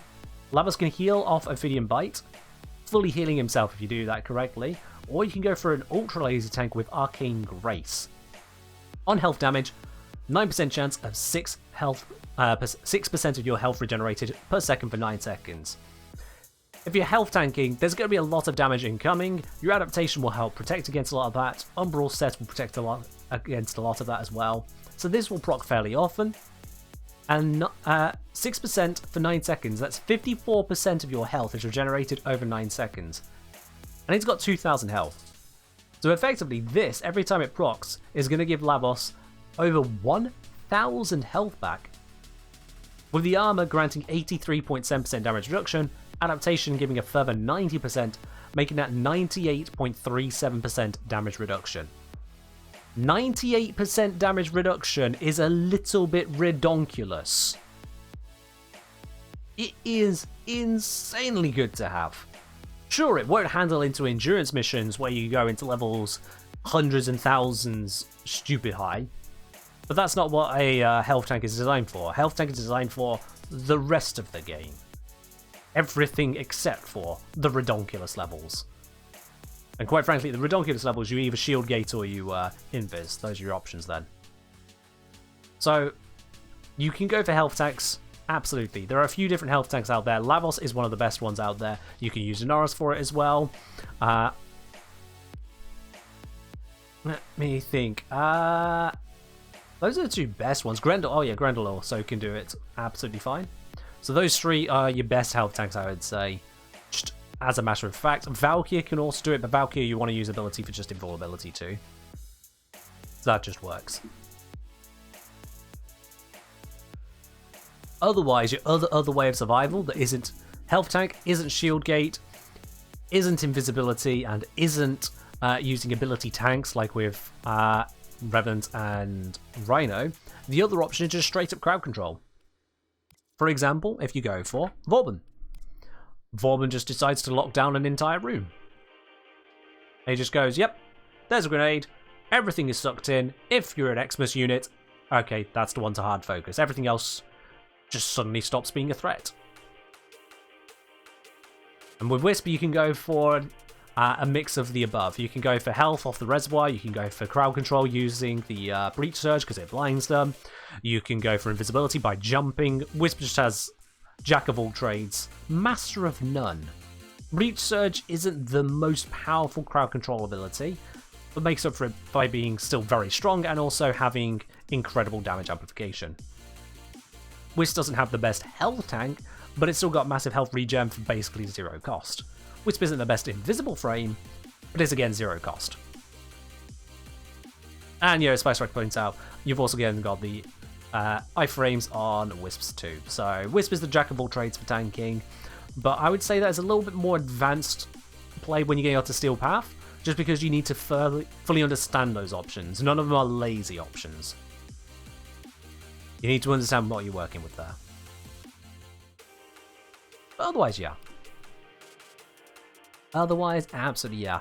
And you know what? What's the best subsume ability for Baruch? Asks Alright Sue.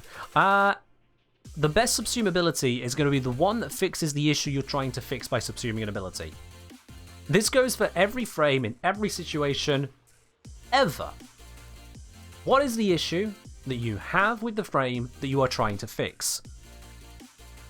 When you've figured out what the issue is that you're trying to fix, that's when you can pick an ability. So whether that may be like Zom uses Pillage on their Baruch, whether you might want to use a different kind of armor strip, like you might want to use Terrify, or you might want to use Fire Blast, or you might want to use Tharos Strike, or in a different situation you might want to pick up more damage directly. You might want to use Roar, you might want to use Eclipse, maybe you want to have a support ability instead, maybe you want to use Baruch for spy missions, using the lull ability to put everyone to sleep, and then using perspicacity, I should say, that word is annoying, to auto-hack consoles. The point is, you can go loads of different ways. That's the whole point of the Helmet system. You can go loads of different ways. So the trick from start to finish is identify the problem you're trying to fix and then use subhuman ability to fix that problem. With Wukong here, I was trying to fix the issue of his staff is doing nothing for me, and I wanted to use things like the Felarx with Wukong. Darta's Whisper. That was the answer to the problem I was having. Not a problem as in, oh, the Felarx is too weak, it was a problem as in, how can I get more out of my Felarx with this Wukong build? That's how. That's how you decide your bits and pieces. G'day, Warlock. Alrighty, chat, let's pop out of here. We're done in the simulacrum. We talked endlessly about various bits and pieces. If you haven't already typed into chat !ticket like Warlock has just done, make sure you do so because that gives you a chance to win some platinum as we're about to do the draw. We are indeed about to do the draw for that. Only one person can be the winner. Any one of you can be it. Doesn't matter whether you're a follower, subscriber, or anything like that. I would appreciate if you follow the channel. You know, it's completely free. I'd really appreciate if you subscribe to the channel, if you appreciate all of the work that I put into the channel, both here on Twitch and over on YouTube. If you enjoy those videos, if I brought to you a single sub's worth of value, consider it. But if you don't, you still have the same chance of winning the giveaway as well. There's no bonuses on that side. I'll give you guys just a minute to grab the tickets. Also, right, so I'm going to refund you the points on the picker frame there, because you put through the question you had about Brook on picker frame, which is not what it's meant for, so I'll give you back those spanners. You don't need to spend 1,000 spanners just to ask a question, my dude. That's not how that works. You're very welcome, Artifacts. Glad you enjoyed the stream. Hopefully you'll come back on the future ones as well. Also, whilst you grab your tickets, I'm just going to make sure I have these building. I've probably forgotten. Yep, I forgot to build a farmer again today. Whoops. There it is. Oh, I've got an Oracle Reactor Blueprint. Huh. As you do. The music you're listening to at the moment is from Stream Beats. That's the music you're listening to, Jedi. Alright, I think that's enough time. Everyone who's going to grab a ticket has grabbed a ticket. So let's close that there. As I said, there can only be one winner. So the winner today of the Platinum giveaway at the end of this absolutely wonderful stream is... Kelash Cole. I think that's Kelash Cole or Selash Cole. Kelash Cole. Congratulations. You are the winner. I'll be contacting you here on Twitch in the next few minutes to get a hold of your Warframe username and platform. We'll get that platinum sent on over to you there. So, Kelash, congratulations. And to everyone else here in the chat as well, thank you very, very much for joining in on this stream. It has been a wonderful one to talk about the bits and pieces going on with Voruna because, well, having seen what you've seen now, chat, having seen what you've seen in the simulacrum and in the actual mission gameplay, I think you can understand why I say that Voruna is just a little bit broken. She's not absurdly overpowered. She's not broken negatively, but there is some funk. Definitely some funk going on with that Warframe right there, isn't there? And, yeah. That's just a thing. I really need a haircut. I'll have to do that next week. Alright, but for now, we're going to raid on over to another part of the Warframe community. Who are we going to raid today? There is a couple of us here in the chat today, so who are we going to raid is the question. Let's see. The person I was thinking we might raid is actually on a different game. We definitely got to raid another Warframe game. Can't raid over to someone who's not doing Warframe. That just seems weird. That is French. I can't speak French.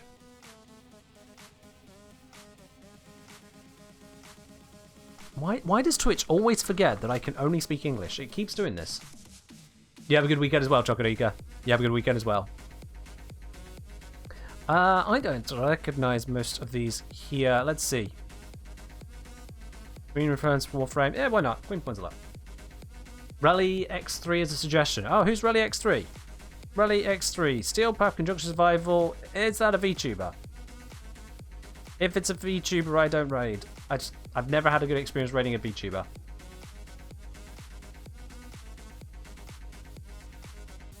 I'm going to quickly check this. If it's a VTuber, we'll be going elsewhere.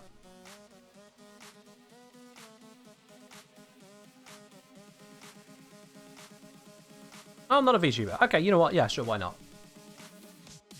I couldn't tell from the avatar, but you know what? It's fine.